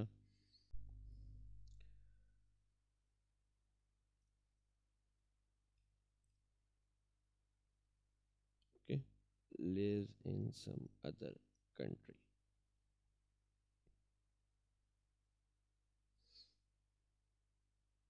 तो ये 3 आ गए, सही है। अब और चेक कर रहे हैं, सही है। अब इसमें इशू क्या है, एक फॉर्म है उसके अंदर इशू ये है कि रेडियो बटन्स तो मैंने 3 बना दिए, या तो मैं ये सेलेक्ट कर सकता हूँ, करेक्ट, या तो मैं ये सेलेक्ट कर सकता हूँ, या तो मैं ये सेलेक्ट कर सकता हूँ। लेकिन रेडियो बटन में इशू ये है कि अभी हमें तीनों सेलेक्ट कर सकता हूँ। मोस्टली रेडियो बटन आपने देखे होंगे मेल फीमेल के रेडियो बटन्स होते हैं कि भाई एक ही इस्तेमाल करो, क्या मेल और फीमेल, राइट। एक मेल का टैग आ गया रेडियो, सेम टैग आ गया एक फीमेल के लिए, सही है। लेकिन मसला ये है कि ये दोनों, ये तो बिलावल मतलब अजीब सी बात हो गई। तो हम लोग एक ही चीज़ इस्तेमाल करनी होती है। तो उसके लिए क्या यूज़ होता है, उसके लिए हम लोग, उसके लिए हमें इनको एक एक ग्रुप में कंबाइन करना होता है। मतलब कि भाई ये एक ग्रुप है, ये इनका एक ग्रुप है, ये दोनों इसका एक ग्रुप है। मीन्स हमारे पेज पे ये एक ग्रुप है, राइट। इन तीनों में से कोई एक सेलेक्ट करें, ये एक ग्रुप है, इन दो में से कोई एक सेलेक्ट करें। वैल्यू नेम, नेम का एट्रीब्यूट, तो एक और एट्रीब्यूट हमें ऐड करना पड़ता है नेम का, जो डिफाइन करता है भाई ये इनपुट और ये इनपुट दोनों सेम ग्रुप के हैं। आई गेस नेम ही होता है। फॉर एग्जांपल ये आ जाता है जेंडर का रेडियो बटन, और सेम चीज़ मैंने फीमेल के अंदर भी ऐड कर दी। अब अगर मैं आता हूँ तो मेल और फीमेल, सी मैं अब एक ही सेलेक्ट कर सकता हूँ।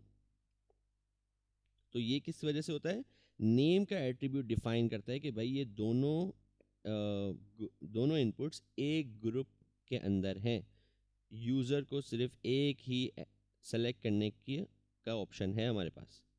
और वही हम लोग को अगर आईडी देनी है तो मेल इसको आईडी दे दी और इसके फॉर के अंदर भी डाल दिया ताकि वो लेबल के थ्रू भी सेलेक्ट कर सके।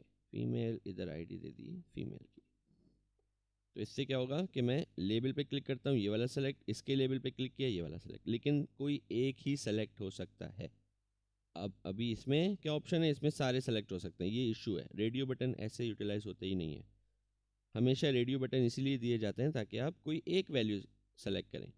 तो उसके लिए क्या हमने पढ़ा, उसके लिए हमें नेम का एट्रीब्यूट यूज़ करना होता है सारे उस पर्टिकुलर ग्रुप के रेडियो बटन्स में। ये हमारा एक ग्रुप, राइट। तो इधर में नेम का नेशनैलिटी, राइट। सो नेशनैलिटी है, इधर भी नेशनैलिटी, और इस इनपुट में भी नेशनैलिटी, सेम नेम नेशनैलिटी तीनों इनपुट्स में, पाकिस्तानी, बांग्लादेशी और some other country. Refresh, Pakistani, अब कोई एक ही सेलेक्ट हो सकता है, ठीक। तो ये तीनों मिलके एक ग्रुप में हो गए with the help of name attribute, और ये दोनों भी एक ग्रुप में हो गए with the help of name attribute.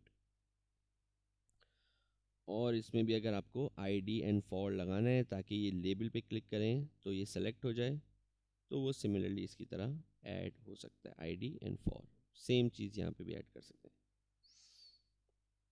तो ये रेडियो बटन्स हैं। चेक बॉक्सेस मोस्टली क्यों यूज़ होते हैं?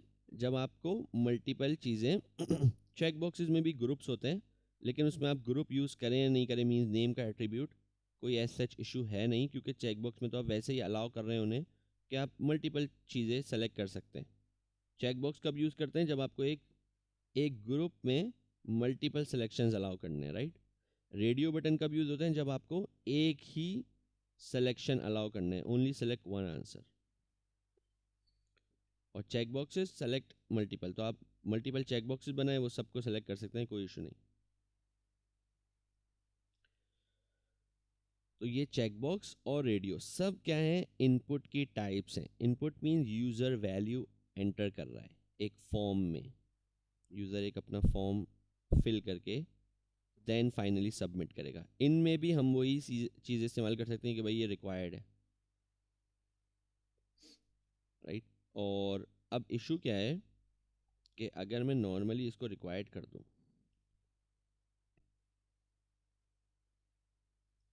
मैंने मेल और फीमेल दोनों को रिक्वायर्ड कर दिया क्योंकि मुझे ये करना था कि कोई एक तो रिक्वायर्ड हो, राइट। अब मैं सबमिट करता हूँ, चलें लास्ट नेम था, अब वो बोल रहा है भाई मेल तो रिक्वायर्ड है, मैंने मेल सेलेक्ट कर लिया। तो नॉर्मली हमें लग रहा है कि ये एक इशू है कि भाई दोनों रिक्वायर्ड है, राइट, या तो मेल या फीमेल, लेकिन हमने दोनों में रिक्वायर्ड लिखा हुआ है। लेकिन HTML लास्ट नेम और इस बार मैं फीमेल ले लेता हूँ, सबमिट। तो HTML एफिशिएंट है, मींस HTML इतनी एफिशिएंट है कि वो चेक करे रिक्वायर्ड दोनों में लगा हुआ है कि भाई दोनों रिक्वायर्ड हैं, लेकिन क्योंकि दोनों सेम ग्रुप के हैं, नेम सेम ग्रुप के हैं, इस वजह से रिक्वायर्ड वो कोई एक पे भी कोई एक वैल्यू भी यूज़र सेलेक्ट करता है तो वो उसे फॉर्म सबमिट करने दे रहा है। अगर मैं नेम ग्रुपिंग हटा देता हूँ, मैंने नेम हटा दिया, मतलब अब ये मेल एक और फीमेल दोनों एक ग्रुप का पार्ट नहीं है,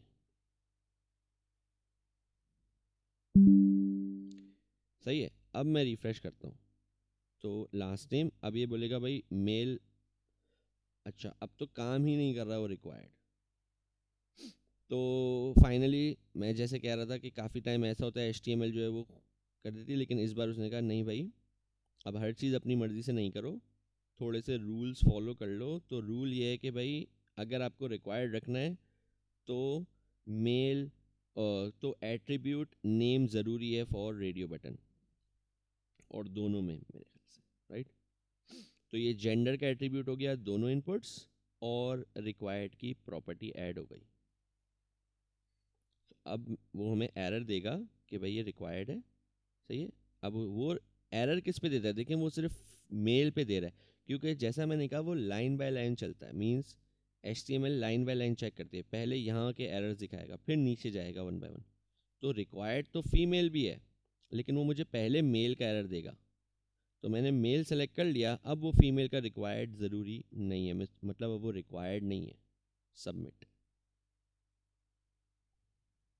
राइट। मेन पार्ट ये था कि रिक्वायर्ड के एट्रीब्यूट अगर हम रेडियो बटन में लगाएं तो HTML एफिशिएंट इतना है कि भाई वो ऑटोमेटिकली देखेगा कि ऑल्दो दोनों में रिक्वायर्ड है, लेकिन कोई एक वैल्यू भी मैं सेलेक्ट कर लेता हूँ, क्योंकि वो रेडियो बटन है और वो सेम ग्रुप के हैं, तो वो इसको एक वैल्यू को भी एक्सेप्ट कर रहा है। नॉर्मली अगर आप रिक्वायर्ड दो एट्रीब्यूट, फॉर एग्जांपल मैं रिक्वायर्ड यहाँ पे भी लगा दूँ, फर्स्ट नेम भी रिक्वायर्ड है और लास्ट नेम भी रिक्वायर्ड है, सही है। रिफ्रेश, मैं फर्स्ट नेम की वैल्यू, तो पहले ये मुझे फर्स्ट नेम का एरर देगा, फर्स्ट नेम फिल कर दिया, फिर ये मुझे लास्ट नेम का भी देगा, लेकिन दोनों क्योंकि अलग अलग हैं, एक ग्रुप का पार्ट नहीं है। लेकिन क्योंकि रेडियो बटन्स एक ग्रुप में आते हैं, तो कोई एक भी मैं सेलेक्ट कर लूँ, ऑल्दो रिक्वायर्ड दोनों है लेकिन एक ही ग्रुप का हिस्सा है, तो वो सबमिट करने दे रहा है। तो इट मीन्स कि रेडियो बटन में HTML एफिशिएंट हो जाता है with the help of name attribute. और किस तरीके के इनपुट्स होते हैं? दो तीन तरीके के और होते हैं, वो एक्सप्लोर कर लेते हैं। इनपुट टाइप, सही है। अब आ जाता है कभी कभी कलर। अब इनपुट टाइप कलर क्या है भाई? ये कभी कभी हमें यूज़र को अलाउ करना होता है कि भाई आप कलर सेलेक्ट करें, राइट, और उस कलर की सिलेक्शन पे हम लोग फॉर एग्जांपल नीचे वाले डिव का बैकग्राउंड कलर चेंज कर देंगे व्हाटएवर, या हम लोग पूरे अपने पेज का कलर चेंज कर देंगे। फॉर एग्जांपल मैंने यहाँ पे ऐड किया हुआ है कि भाई मैं ये क्लिक करूँ तो ये पूरे पेज का कलर नाइट मोड में हो जाए, राइट। तो बहुत सारी चीज़ें होती हैं। मैंने इसमें तो डायरेक्टली हार्ड कोड कलर दे दिया कि ब्लैक कर लो, लेकिन मैं अगर यहाँ पे ऐड कर देता एक कलर का इस तरीके से, और मैं यूज़र को अलाउ करता कि आप कुछ भी कलर सेलेक्ट करो, और जैसे ही वो सेलेक्ट करके बटन पे क्लिक करे तो सेम कलर मेरे बैकग्राउंड पे आ जाए। तो बहुत सारे ऑप्शंस होते हैं, लेकिन कलर का इनपुट क्यों होता है कि हम यूज़र को अलाउ कर रहे हैं कि कोई एक पर्टिकुलर कलर सेलेक्ट करे, for example favourite colour yellow, right.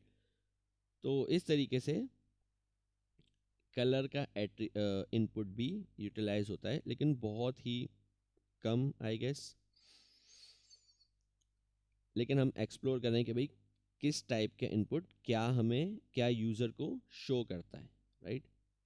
तो ये एक कलर का इनपुट भी है नॉर्मली फॉर्म में, इतना ज़्यादा नॉर्मली यूज़ नहीं होता लेकिन है। अच्छा, फाइल का एट्रीब्यूट क्या है? ये मीन्स नॉट एट्रीब्यूट टाइप ही है।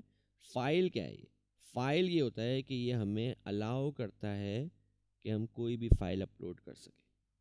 सी, कोई भी फाइल अपलोड करने के लिए हम लोग इनपुट टाइप फाइल यूज़ करते हैं। आपने देखा होगा यहाँ काफ़ी सारे जॉब की जितने भी फॉर्म्स होते हैं उसमें लिखा होता है अपलोड रेज्यूमे, राइट। तो वो इस तरीके से यूटिलाइज करते हैं इनपुट टाइप फाइल। मैं यहाँ पे लिख देता हूँ अपलोड रेज्यूमे, तो इनपुट टाइप फाइल, करेक्ट। तो और इसमें क्या बात होती है कि भाई हम इस बटन पे क्लिक करें या हम लोग ये नो फाइल चूजन यहाँ पे क्लिक करें तब भी ये क्लिक हो रहा है, सही। और ये कहाँ तक जा रहा है, मैं यहाँ पे भी क्लिक कर रहा हूँ तो यहाँ पे भी हो रहा है। उसकी वजह ये है कि ये पर्टिकुलर अपनी एक जगह लेता है फाइल। अगर मैं इसकी जगह दिखाऊँ कितनी ले रहा है, तो ये यहाँ तक की जगह ले रहा है, सही है। जहाँ तक ये ब्लू हो रहा है जब मैं इस पर होवर करता हूँ तो यहाँ तक की ये जगह ले रहा है। तो मैं इस एरिया में कहीं पे भी क्लिक करूँ ये कंसिडर करेगा बटन क्लिक को। मैं इसकी विड्थ वगैरह मतलब CSS से मैं इसको अलाउ कर सकता हूँ कि सिर्फ बटन पे ही क्लिक हो, ये वाले क्लिक पे ना हो, लेकिन और जावास्क्रिप्ट से भी। लेकिन नॉर्मली अगर हम यहाँ तक ये जगह थोड़ी सी ज़्यादा लेता है, चाहिए। इस वजह से अगर मैं यहाँ पे भी क्लिक कर रहा हूँ तो देखिए ये फाइल के लिए ओपन कर रहा है अपलोड फाइल, तो इसकी विड्थ थोड़ी सी ज़्यादा होती है। यूज़र को कम दिख रही है, यूज़र को दिख रहा है कि भाई यहाँ तक ही है, लेकिन वो थोड़ी सी ज़्यादा यहाँ तक विड्थ है। यहाँ क्लिक कर रहा हूँ कुछ नहीं हो रहा, सी। और मैं डबल क्लिक जब ऐसे करते हैं सिलेक्शन के लिए ये बता रहा है यहाँ पे ये ख़त्म हो रहा है, ये फाइल रिज्यूम का, सही। इसके बाहर मैं क्लिक करूँगा कुछ नहीं, इसके अंदर क्लिक किया तो फिर वो फाइल अपलोड के लिए दे देगा। मैं फाइल अपलोड कर देता हूँ कोई सी भी, फॉर एग्जांपल ऐसे ही शॉर्टकट, वो उसका नाम लिखा हुआ यहाँ आ जाता है, राइट। जो भी मैंने फाइल अपलोड की ऑटोमेटिकली उसका नाम आ जाता है। तो ये फाइल इनपुट फाइल। अब ये फाइल सबमिट कहाँ होगी जाके, कैसे मिलेगी, वो पार्ट डिफरेंट है। ये पार्ट बिल्कुल डिफरेंट है कि हम HTML से सीख रहे हैं फॉर्म बनाते कैसे हैं। तो ये इनपुट टाइप फाइल। फिर आते हैं इनपुट टाइप डेट। अच्छा, डेट कभी कभी हम लोग यूज़र को अलाउ करते हैं भाई सेलेक्ट करें अपना date of birth, right. Please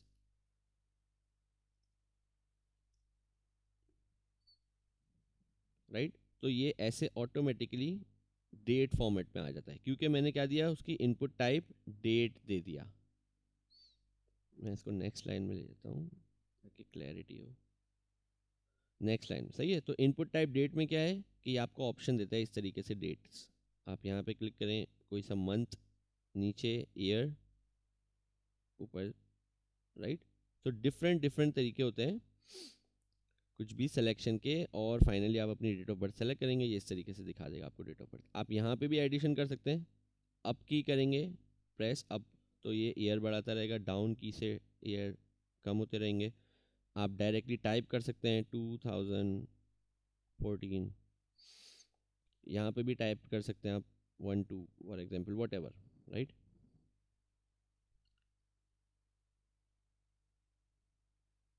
अच्छा, यहाँ पे अगर मैं 22 लिखने की कोशिश कर रहा हूँ जैसे 2, तो ये वो उसको मंथ ही ले रहा है मेरे ख्याल में, क्योंकि मंथ डे एंड ईयर है। यहाँ पे तो 30 अलाउ कर रहा है, लेकिन मैं यहाँ पे 3 लेता हूँ तो इसको 3 करके वो मुझे ऑटोमेटिकली यहाँ ले जाता है। मैं इसमें अप की यूज़ करूँ तो ये 12 पे जाके वापस 1, राइट।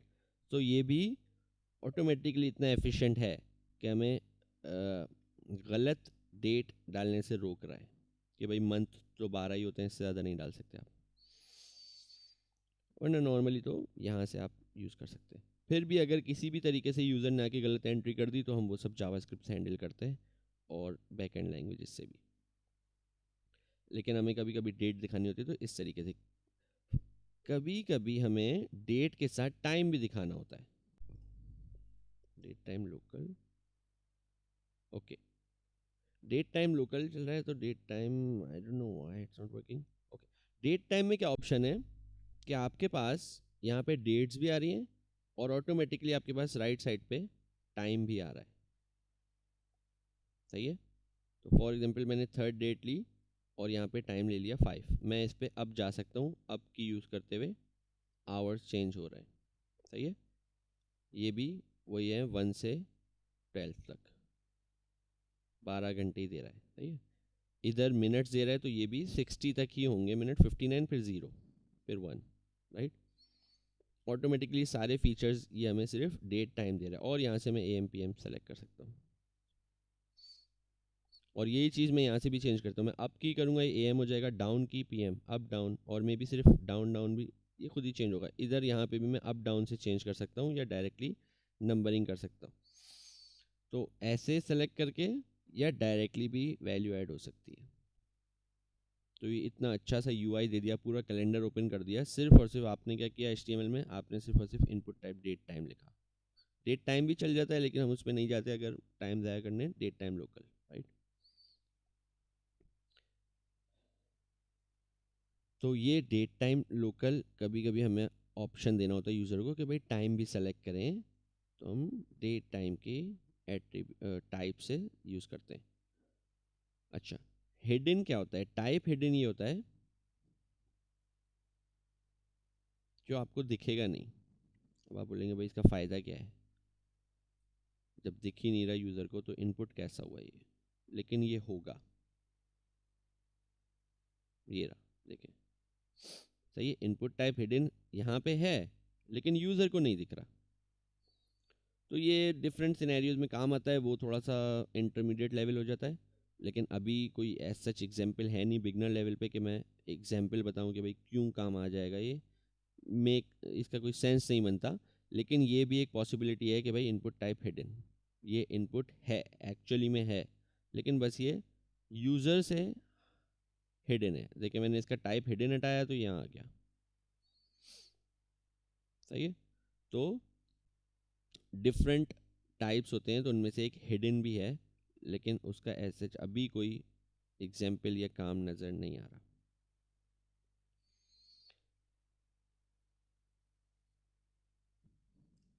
भुट्टो हो गए तो okay. Colour, date time, email, file, hidden image. उसके बाद आ जाते हैं मंथ। और अब मंथ में क्या ऑप्शन देता है हमें इनपुट टाइप कि सेलेक्ट करें सिर्फ मंथ, राइट। कौन से ईयर का मंथ, वो 2023 मंथ अप्रैल। तो इसमें डे नहीं दे रहा हूँ मुझे ऑप्शन। नॉर्मल डेट में तो तीनों ऑप्शन है, debt plus month plus year, right. लेकिन सिर्फ मंथ ले रहा हूँ तो मुझे वो मंथ एंड ईयर दे रहा है ऑप्शन, और सिलेक्शन के लिए तो सिर्फ मंथ ही दे रहा है। अबव जाऊँगा तो ईयर भी दे रहा है ऑब्वियसली, लेकिन मेन सिलेक्शन है मेरी मंथ की, राइट। तो ये कभी कभी हमें ऑप्शन देना होता है कि भाई जैसे कि आपने क्रेडिट कार्ड के उसमें देखा होगा, आप कुछ परचेज कर रहे हैं ऑनलाइन, वहाँ पे ऑप्शन होता है select month and select year. वो आपको ये ऑप्शन नहीं देता कि सेलेक्ट डेट भी सेलेक्ट करो, क्योंकि क्रेडिट कार्ड डेबिट कार्ड में मंथ और ईयर ही होता है। तो डायरेक्टली ऐसे भी यूटिलाइज कर सकते हैं, या आप अलग अलग बना दें कि भाई मंथ अलग सेलेक्ट करो और ईयर अलग सेलेक्ट करो। लेकिन इनपुट के अंदर एक मंथ का मंथ की टाइप भी होती है जो यूटिलाइज कर सकते हैं। अच्छा, पासवर्ड क्या है? नॉर्मली आपने देखा होगा कहीं पे भी लॉगिन साइन अप करते हैं तो आपको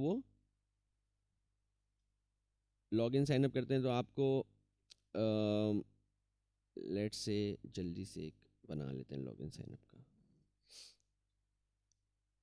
यूज़र नेम, सही है। यूज़र नेम की टाइप तो नॉर्मल टेक्स्ट होती है, और एक और लेबल रहेगा पासवर्ड। अच्छा, पासवर्ड में क्या होता है, यूज़र नेम तो सही है दिखाए, पासवर्ड मैं चाह रहा हूँ ये हिडन हो, तो ऑटोमेटिकली मैंने क्योंकि टाइप इक्वल्स टू पासवर्ड लिया है, टाइप इक्वल्स टू पासवर्ड, तो ये इस तरीके से शो होगा, राइट। यूज़र देख नहीं सकता।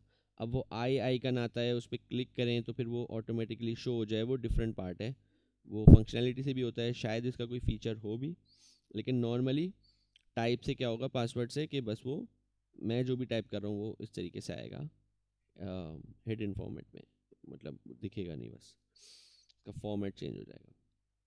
तो ये खासियत है टाइप इक्वल्स टू पासवर्ड की, फॉर्म बनाते हुए, जैसे आप लॉगिन फॉर्म बना रहे हैं for example, user name password ले रहे हैं, तो हम type equals to password utilise कर सकते हैं उसमें। और दो तीन तरीके के और होते हैं इनपुट्स, फाइनल वो एक्सप्लोर करके फिर जाते हैं दूसरी चीज़ पे। Month, number, password, search, submit, telephone, text, URL, week. अगर हम वीक देखें तो वीक्स में क्या होता है कि ये पूरा वीक सिलेक्शन देगा। मैंने ये वाला वीक सेलेक्ट किया तो ये बता रहा है भाई ये वाला वीक सेलेक्टेड है, 8th वीक, राइट। मैं यहाँ से भी सेलेक्ट कर सकता हूँ, लेफ़्ट साइड से भी और राइट साइड से भी, और वो मुझे बताएगा भी कि कौन से वीक में, इस वीक में ये डेज आ रहे हैं Monday to Sunday, 45th week में 7 to 13, 46th वीक में 14 to 20। मैं 44 वीक सेलेक्ट करता हूँ तो ऐसे हो जाएगा। ईयर भी बता रहा है, यहाँ से मैं ईयर भी सेलेक्ट कर सकता हूँ कि भाई मुझे 2014 के जनवरी के वीक्स दिखाओ, तो ये आ गए जनवरी के वीक्स। ये तो फरवरी में शायद चला गया, लेकिन इस तरीके से यहाँ पे हम वीक्स में ये ऑटोमेटिकली इतना, और दिस वीक तो ये करंट वीक सेलेक्ट कर लेगा, राइट। तो डिफरेंट तरीके की चीज़ें होती हैं, और इनपुट्स होते हैं, उसमें से हमने मोस्टली सारे एक्सप्लोर कर लिए। अब रिक्वायरमेंट जो भी होगी उसमें आपको कम से कम आइडिया होगा कि हाँ भाई इसमें रिक्वायरमेंट में जेंडर में मुझे रेडियो बटन यूज़ करना है, मुझे मल्टीपल चीज़ें अलाउ करनी है कि आप ये भी हैं, आप ये भी करते हैं, आप ये भी करते हैं, चेक बॉक्सेस यूज़ करने हैं, वो सारे चेक बॉक्स 1 2 3 सब चेक बॉक्स चेक कर सकते हैं। मुझे डेट ऑफ बर्थ में डायरेक्टली ऐसे डेट दे देना है इनपुट। रेज्यूमे के लिए मुझे अपलोड, रेज्यूमे के लिए मुझे फ़ाइल लेनी है, ईमेल के लिए मुझे टाइप ईमेल रखना है, एज के लिए टाइप नंबर रख सकते हैं, रीड ओनली करना है फॉर एग्जांपल तो हम उसे एट्रीब्यूट रीड ओनली कर सकते हैं, यूज़र टाइप नहीं कर सकता। डिफरेंट डिफरेंट एट्रीब्यूट्स और नंबर्स। और जैसे कि हम आगे बढ़ते जाएंगे, मीन्स हम लोग LWC एक्सप्लोर करेंगे, उसमें भी इनपुट्स होंगे, तो उसके एट्रीब्यूट्स भी हम एक्सप्लोर करते रहेंगे, चीज़ें सीखते रहेंगे, तो ये लर्निंग चलती रहेगी। अगर कोई चीज़ें जैसे अभी कवर नहीं भी हुई तो, क्योंकि यही चीज़ हम इस्तेमाल करेंगे, बस इनपुट की जगह वो थोड़ी बहुत चेंजेस हो जाएंगी, वो लाइटनिंग इनपुट हो जाएगा इन LWC, ओके। उसके एट्रीब्यूट्स डिफरेंट हो जाएंगे माइनर से, लेकिन कॉन्सेप्ट सेम रहेगा कि भाई इनपुट है तो यूज़र टाइप करेगा कुछ। तो ये फॉर्म के इनपुट्स की बात थी अब तक के, और भी इनपुट्स होंगे एक दो, वो आप एक्सप्लोर करें, अच्छी बात है, और अपने तरीके से फॉर्म बनाएं जिस तरीके का भी बनाना है। बहुत बड़ा फॉर्म जिसमें रेडियो बटन्स भी हों, चेक बॉक्स भी हों, फॉर प्रैक्टिस। अच्छा, फिर फॉर्म्स के अंदर ही दो तीन चीज़ें और होती हैं जो हम लोग यूटिलाइज़ करते हैं, वो हमारा लास्ट पार्ट होगा आज का फॉर्म्स का। तो इनपुट तो हमने कवर हो गया, फिर टेक्स्ट एरिया। अब देखें इसमें अभी तक कोई भी ऐसी चीज़ नहीं थी, मतलब इनपुट के अंदर कोई ऐसी टाइप नहीं है कि वो अलाउ करे कि भाई बहुत बड़ा एरिया हो, जैसे फॉर एग्जांपल हेयर, ये बड़ा एरिया है एक, राइट। मैंने इसको तो CSS से या किसी तरीके से रोका हुआ है कि ये वर्टिकली बड़ा ना हो, हॉरिजॉन्टली बड़ा हो सकता है, राइट। ऑप्शन है, नॉर्मल टेक्स्ट बॉक्सेस में नहीं होता है ऑप्शन, सही है। नॉर्मल टेक्स्ट बॉक्सेस में ऑप्शन नहीं होता, इसमें है टेक्स्ट एरिया, राइट। सेम चीज़ अगर हमें बनानी हो हमारे पास, तो उसके लिए इनपुट अलग से होता है, टेक्स्ट एरिया इधर इन्होंने अलग दिया हुआ है, राइट। तो टेक्स्ट एरिया ये एक्सप्लोर कर लेते हैं। तो टेक्स्ट एरिया और ये इसने ये चीज़ें अभी इसके डिफरेंट एट्रीब्यूट्स होते हैं वो भी एक्सप्लोर करते हैं अभी। ये आ गया टेक्स्ट एरिया। देखिए मैं इसको दोनों horizontally as well as vertically अपनी मर्जी के हिसाब से एक्सपेंड कर सकता हूँ, राइट। सो ये खासियत है टेक्स्ट एरिया की। और अगर मैं चाहता हूँ कि भाई यूज़र को बाय डिफ़ॉल्ट कितना बड़ा दिखे कितना छोटा, अभी तो ऐसे दिख रहा है, राइट। तो इसके अंदर ऑप्शन होते हैं एट्रीब्यूट्स रॉज एंड कॉलम्स के। मैं बोल रहा हूँ 20 रॉज दिखें यूज़र को बाय डिफ़ॉल्ट। तो ये इतनी rows means raw like this 1 2 3 4 5 6 7 8 9 10 till 20। लेकिन मैं यूज़र इसको छोटा कर सकता है, उसके अपने ऊपर है। लेकिन ये डिफ़ॉल्ट वैल्यू मैंने दे दी कि भाई इतना बड़ा जब भी पेज खुले तो इतना दिखना चाहिए। कॉलम्स ऐसे होते हैं, राइट। तो वो भी मैं डिफ़ाइन कर सकता हूँ कि भाई मुझे कितने कॉलम्स दिखाने हैं इसको। कॉल्स मैंने बोला 30 कॉलम्स दिखा, राइट। तो ये 1 2 3 इसकी विड्थ कितनी होती है एक कॉलम की, आप डिवाइड कर लेंगे 30 डिवाइड बाय, मैंने बोला भाई 100 कॉलम्स बाय डिफ़ॉल्ट दिखाने हैं। तो ये इतने कॉलम्स दिखा दिए। तो कॉलम से ये ऐसे विड्थ बढ़ रही है और रॉज से इसकी हाइट बढ़ रही है, राइट। लेकिन यूज़र के पास फिर भी ऑप्शन होता है कि वो इसको एक्सपेंड कर सकता है या अपनी मर्ज़ी से छोटा भी कर सकता है, राइट। तो ये टेक्स्ट एरिया की ये होता है not input but a text area. ये भी एक तरीके का इनपुट ही है, फॉर्म के अंदर ही है, राइट। यूज़र इसमें मोस्ट प्रोबेबली ज़्यादातर आप ये देते हैं भाई डिस्क्रिप्शन, राइट। तो आप इसमें प्लेस होल्डर लगा सकते हैं I guess, please provide description या फिर ब्रीफ इंट्रोडक्शन अपने बारे में समरी वॉट एवर, ये आ गया प्लीज़ प्रोवाइड डिस्क्रिप्शन। और मोस्टली ये ज़्यादातर यूज़ होता है जब आपके पास बहुत लंबा टेक्स्ट होता है कुछ लिखने के लिए, तो आप टेक्स्ट एरिया यूज़ करते हैं। और रॉज और कॉलम क्या है, वो बस डिफ़ॉल्ट वैल्यूज़ होती हैं, लेकिन आप इसको डिफ़ाइन कर सकते हैं। फॉर एग्जाम्पल इसको हटा भी दें तब भी काम चल जाएगा, वो बाय डिफ़ॉल्ट अपने हिसाब से एक पर्टिकुलर सेट है HTML में कि इतने रॉज और इतने कॉलम्स दिखेंगे। मेरे ख्याल में 10-12 रॉज 5 रॉज आई गेस और कुछ columns, right. So both options are available with rows and column. मैं इसको रहने देता हूँ ताकि ये आपके पास आ जाए एट्रीब्यूट्स। तो ये था टेक्स्ट एरिया का, ये भी एक तरीके का इनपुट ही है कि यूज़र वैल्यू ऐड करेगा, राइट। इनपुट बटन अभी इस पे और ज़्यादा एक्सप्लोर कर लेते हैं। बटन पे सेलेक्ट, ये है मेन चीज़, मतलब एक न्यू एट्रीब्यूट।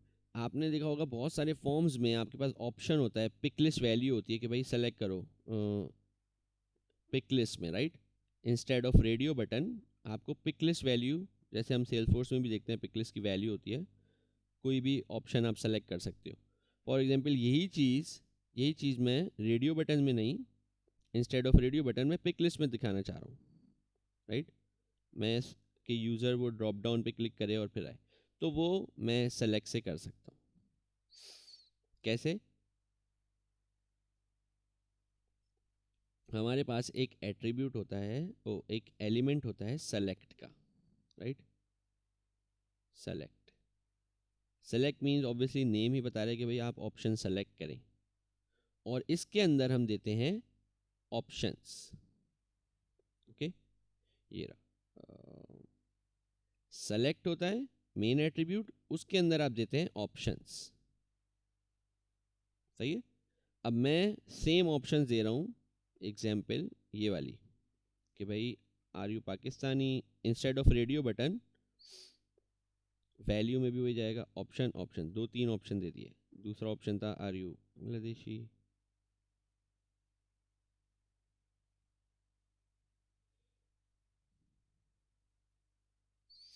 और तीसरा ऑप्शन था lives in some other country, right. तो मैंने दोनों जगह चेंज कर दिया है, यहाँ पे भी सेम है, यहाँ पे भी सेम है, वैल्यू में भी और इधर भी, राइट। ऑल्दो ऐसा होता नहीं है, वैल्यू में आप क्या करते हैं, वैल्यू में आप वो वैल्यू लेते हैं जो आपको फॉर्म सबमिट होने के बाद मिलेगी। तो फॉर एग्जांपल कोई बंदा ये सेलेक्ट करता है lives in some other country, are you Bangladeshi, और इसको ऐसे चेंज कर देते हैं, Pakistani lives in some other country, right, Pakistani Bangladeshi. तो आपको वैल्यू बैकएंड पे क्या मिलेगी, जो आप यहाँ वैल्यू देंगे, बैकएंड क्या है वो हम बाद में एक्सप्लोर करेंगे, लेकिन ये वैल्यू आपके डेटाबेस में जाएगी। देखें यहाँ पे मैं शो कर रहा हूँ lives in some other country, लेकिन जब फॉर्म सबमिट होगा तो हमें ये वैल्यू मिलेगी, हमारे डेटाबेस में जो सेव होगी ना वैल्यू, वो ये सेव होगी। तो डिफरेंट शो कर सकते हैं यूज़र को, और उसके बिहाफ पे डिफरेंट वैल्यू। मोस्टली आपने कंट्रीज़ में जब आप सेलेक्ट करते हैं यूनाइटेड स्टेट्स, तो उसकी हमें वैल्यू मिलती है यूएस, उसका शॉर्ट फॉर्म पाकिस्तानी पीके। तो ये आ गया ड्रॉप डाउन। सेम चीज़ इस तरीके से इसको कहते हैं पिकलिस्ट भी कहते हैं, इसको सेलेक्ट ऑप्शन भी कहते हैं, ड्रॉप डाउन भी कहते हैं, मल्टीपल। तो आपको कभी भी इस तरीके की ऑप्शन दिखाना हो तो वो इनपुट से नहीं होता, वो इन टेक्स्ट एरिया से नहीं होता, वो सेलेक्ट से होता है। सेलेक्ट होता है मेन टैग, और उसके अंदर आप मल्टीपल ऑप्शंस ऐड कर देते हैं, राइट। इसके अंदर एक एट्रीब्यूट होता है मल्टीपल का, सेलेक्ट के अंदर एक एट्रीब्यूट होता है। कभी कभी ऐसा होता है आप मल्टीपल सिलेक्शन अलाउ करते हैं कि भाई ये भी सेलेक्ट करो, ये भी सेलेक्ट करो, ये भी सेलेक्ट करो, जैसे चेक बॉक्स होता है। नो, ये एग्जाम्पल है रेडियो बटन की, राइट। रेडियो बटन में भी एक सिलेक्शन होती है, और इस पिक लिस्ट में भी, इस ड्रॉप डाउन में भी, इस सेलेक्ट ऑप्शन में भी, कुछ भी नाम कह लें, तीनों नाम है, एक सिलेक्शन अलाउ है, या तो पाकिस्तानी या बांग्लादेशी या सम अदर कंट्री, राइट। लेकिन फॉर एग्जांपल अब एक चेक बॉक्सेस के ऐड कर लेते हैं यहाँ पे, और वही चीज़ नीचे भी कोशिश करेंगे। तो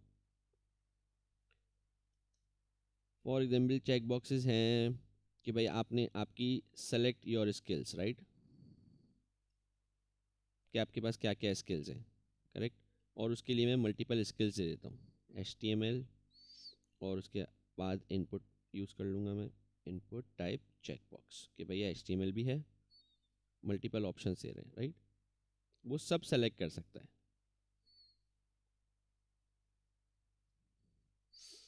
तो HTML की आ गई, फिर CSS आ गई, फिर जावास्क्रिप्ट आ गई, फिर फाइनली LWC, जो हम लोग अभी सारी चीज़ें। तो ये मल्टीपल ऑप्शंस दे दिए मैंने इधर, please select your skills, HTML, CSS, JavaScript, LWC। और इसमें क्या बात है कि भाई वो कुछ तीनों चीज़ें और चारों चीज़ें सेलेक्ट कर सकता है, इसी वजह से चेक बॉक्सेस यूज़ होते हैं। और यहाँ पे भी ब्रेक, सही है। Select your skills, HTML, CSS, मैंने ये भी सेलेक्ट कर लिया, ये भी सेलेक्ट कर लिया, ये भी सेलेक्ट कर लिया, और ये भी, क्योंकि ये है, राइट। सेम चीज़ अगर मैं पिक लिस्ट में भी ऑप्शन देना चाहूँ कि भाई यही ऑप्शंस मैं चेक बॉक्सेस में नहीं दिखाना चाह रहा, क्लाइंट की रिक्वायरमेंट है, क्लाइंट को अच्छा नहीं लगता भाई चेक बॉक्सेस, क्लाइंट चाह रहा है कि थोड़ा सा डिफरेंट UI हो, तो उसके लिए हमारे पास डिफरेंट एक और सेलेक्ट बना लेते हैं, ID name as I said के ऑप्शनल होते हैं, और मैं उसमें ऑप्शंस रख देता हूँ, राइट। तो HTML, CSS, JS, LWC।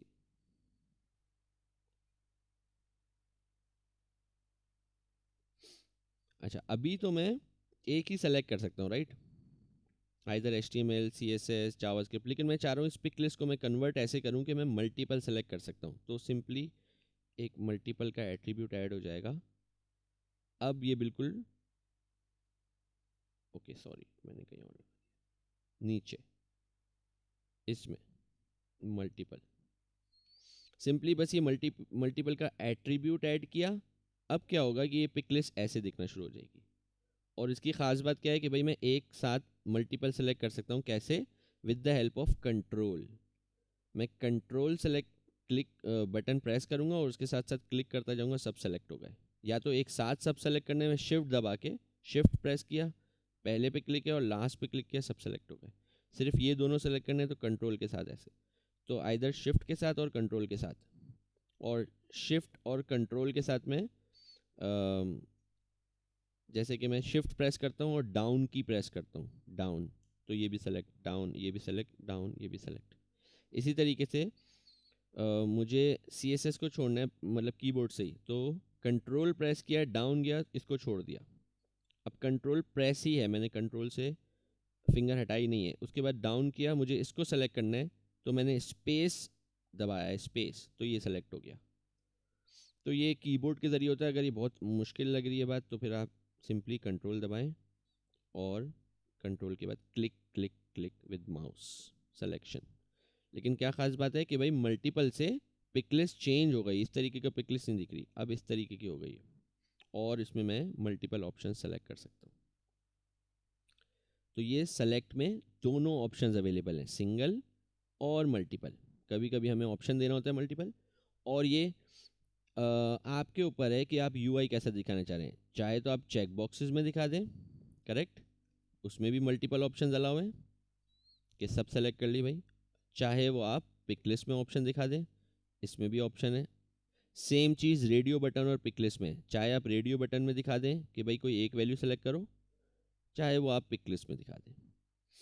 तो डिपेंड करता है रिक्वायरमेंट, क्लाइंट ने आपसे क्या मांगी। अगर क्लाइंट बोलेगा भाई पिक लिस्ट में शो करना है, तो आप ऐसे शो करेंगे। क्लाइंट ने बोला भाई मुझे रेडियो बटन्स चाहिए, तो आप रेडियो बटन्स इस तरीके से बनाएंगे। आपके पास दोनों ऑप्शंस अवेलेबल हैं साइमल्टेनियस, मतलब कोई भी यूज़ कर सकते हैं।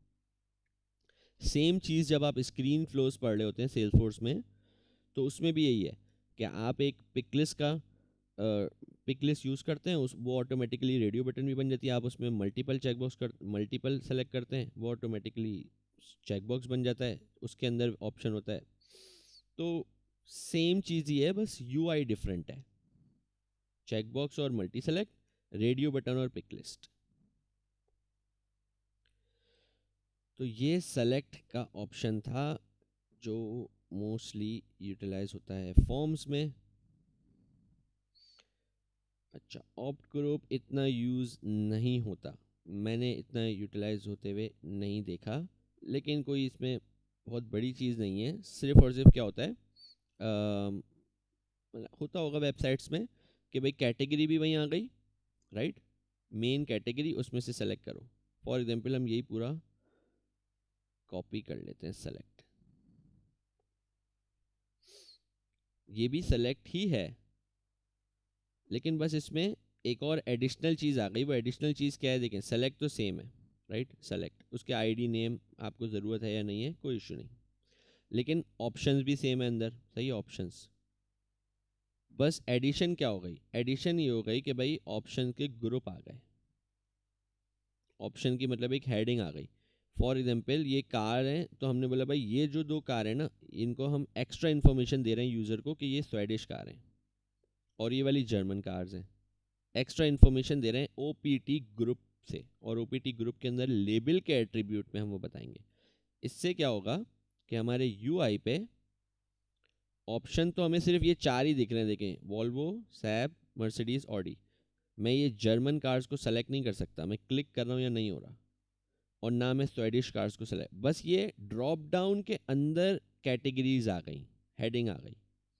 ऑप्शन कितने हैं, टोटल ऑप्शन चार ही हैं, 1 2 3 4, लेकिन उन चार में भी हमने यूज़र को एडिशनल यानी कि इन्फॉर्मेशन दे रहे हैं कि भाई आप जर्मन कार में से सेलेक्ट करना चाह रहे हैं या स्वेडिश में से, लेकिन करना आपको एक ही है कोई, राइट। तो बस ये ओपीटी ग्रुप का जो टैग है, ये क्या करता है कि एक ड्रॉप डाउन के अंदर ही हेडिंग्स दिखा देता है मल्टीपल। तो हम लोग कैटेगराइज कर सकते हैं चीज़ों को सेम सेलेक्ट के अंदर ही, राइट। यहाँ पे ज़रूरत नहीं थी, ये सेम नेशनैलिटी का ही है, लेकिन यहाँ पे ज़रूरत थी कि भाई कार सेलेक्ट करो, और यूज़र को हम एडिशनल ऑप्शन दे रहे हैं कि भाई आप कंफर्मेशन दे रहे हैं कि भाई ये वाली जो है स्वेडिश है और ये वाली जो है वो जर्मन है। तो इस वजह, तो इस तरीके से ओपीटी ग्रुप यूटिलाइज होता है। जैसा मैंने कहा, मैंने तो बहुत कम देखा है, लेकिन कुछ वेबसाइट्स पे है भी कैटेगरीज आ रही होती हैं, लेकिन ऑप्शन चार ही हैं, मेन कॉन्सेप्ट ये है, ऑप्शन चार ही हैं। ये सिर्फ और सिर्फ लेबल है, एक तरीके से कह लें, और इसका एट्रीब्यूट का नाम भी लेबल ही है, एट्रीब्यूट, लेकिन मेन नाम टैग का क्या है, ओपीटी ऑप्शन ग्रुप। तो ये इस दो को ग्रुप कर देगा एक और इसमें मल्टीपल अगर लें तो देखें इधर ये ऐसे दिखाएगा, हेडिंग और उसके अंडर ऑप्शन। मैं इस मेन हेडिंग को सेलेक्ट नहीं कर सकता, या तो ये ऑप्शन या ये ऑप्शन, या तो दोनों, या तो चारों, राइट। तो मल्टीपल इसमें भी काम कर रहा है, लेकिन ऑप्शन ग्रुप बस हेडिंग में एक्स्ट्रा ऐड हो गए एज अ हेडर। तो मल्टीपल काम कर रहा है दोनों में। तो ये था ओपीटी ग्रुप अंडर सेलेक्ट। मतलब ओपीटी ग्रुप जो है वो सेलेक्ट के अंदर ही यूज़ होता है, जैसे ऑप्शन भी सेलेक्ट के अंदर ही यूज़ होता है, इसी तरीके से ओपीटी ग्रुप भी सेलेक्ट के अंदर ही यूज़ होता है। तो HTML की ऑलमोस्ट सारी चीज़ें हैं। अब फील्ड सेट, लेजेंड, ये सब सिर्फ यूआईज के हैं। लेजेंड क्या करता है भाई, ऐसे दिखा देगा, ऐसे ये बॉर्डर आ गया और ऊपर एक तरीके से ऐसे हेडिंग आ गई। ये ओल्ड फॉर्म्स में ऐसे यूटिलाइज होता था, अब तो न्यू फॉर्म्स में मैंने ऐसा देखा नहीं है कि यूटिलाइज होता है। लेकिन लेजेंड का काम क्या है, सिर्फ और सिर्फ वो ऐसे हेडिंग दिखा देता है at the top. Field set बनता है, फील्ड सेट मतलब ये पूरा फील्ड सेट हो गया और उसके अंदर हेडिंग आ जाएगी, सिंपल। और नॉर्मली हम लोग हेडिंग अलग से ही ऐड कर देते हैं, और ये सारी चीज़ें CSS से बहुत ईजीली हो जाती हैं। और मतलब इनमें कोई ऐसी चीज़ है नहीं कि जो सीखी जाए या मुश्किल है कोई चीज़। हाँ, इनपुट्स का जो हम एक्सप्लोर कर रहे हैं वो था कि भाई क्या चीज़ क्यों होती है, सेलेक्ट ऑप्शन में मल्टीपल क्या अलाउ करता है, एक्सेट्रा एक्सेट्रा। लेकिन ये लेजेंड, ये सब चीज़ें एडिशनल है। अगर आपको पढ़ना है तो लिंक्स हैं, लेकिन ये चीज़ें एडिशनल हैं। और भी बहुत सारी चीज़ें हैं, मैंने जैसे कहा था कि आप HTML लिखें, सिर्फ HTML W3 स्कूल, तो यहाँ पे ही ये इतनी सारी चीज़ें आपको दिख जाएंगी HTML की, राइट, जो हमने नहीं कवर की बहुत सारी। लेकिन मोस्टली आप लोग यही सब, इसी से ही जो हमने कवर किया है, इसी से ही ऑलमोस्ट 90% और 95% मैं कहूँगा कि सारे तरीके के UI बन सकते हैं with the help of CSS। कुछ भी आपके पास रिक्वायरमेंट आती है, इस तरीके से फॉर्म बनाना है, इस तरीके से हमें पेज बनाना है, वो सब with the help of CSS और HTML हम बना सकते हैं। हेडर और फुटर का टैग भी होता है HTML में, लेकिन मैंने जैसे कहा था लास्ट क्लास में कि हम लोग वो सारी चीज़ें नॉर्मली एक डिव से कर सकते हैं, और मोस्टली हम लोग डिव ही यूज़ करेंगे उसके लिए। Okay then everyone, thank you so much, have a nice week.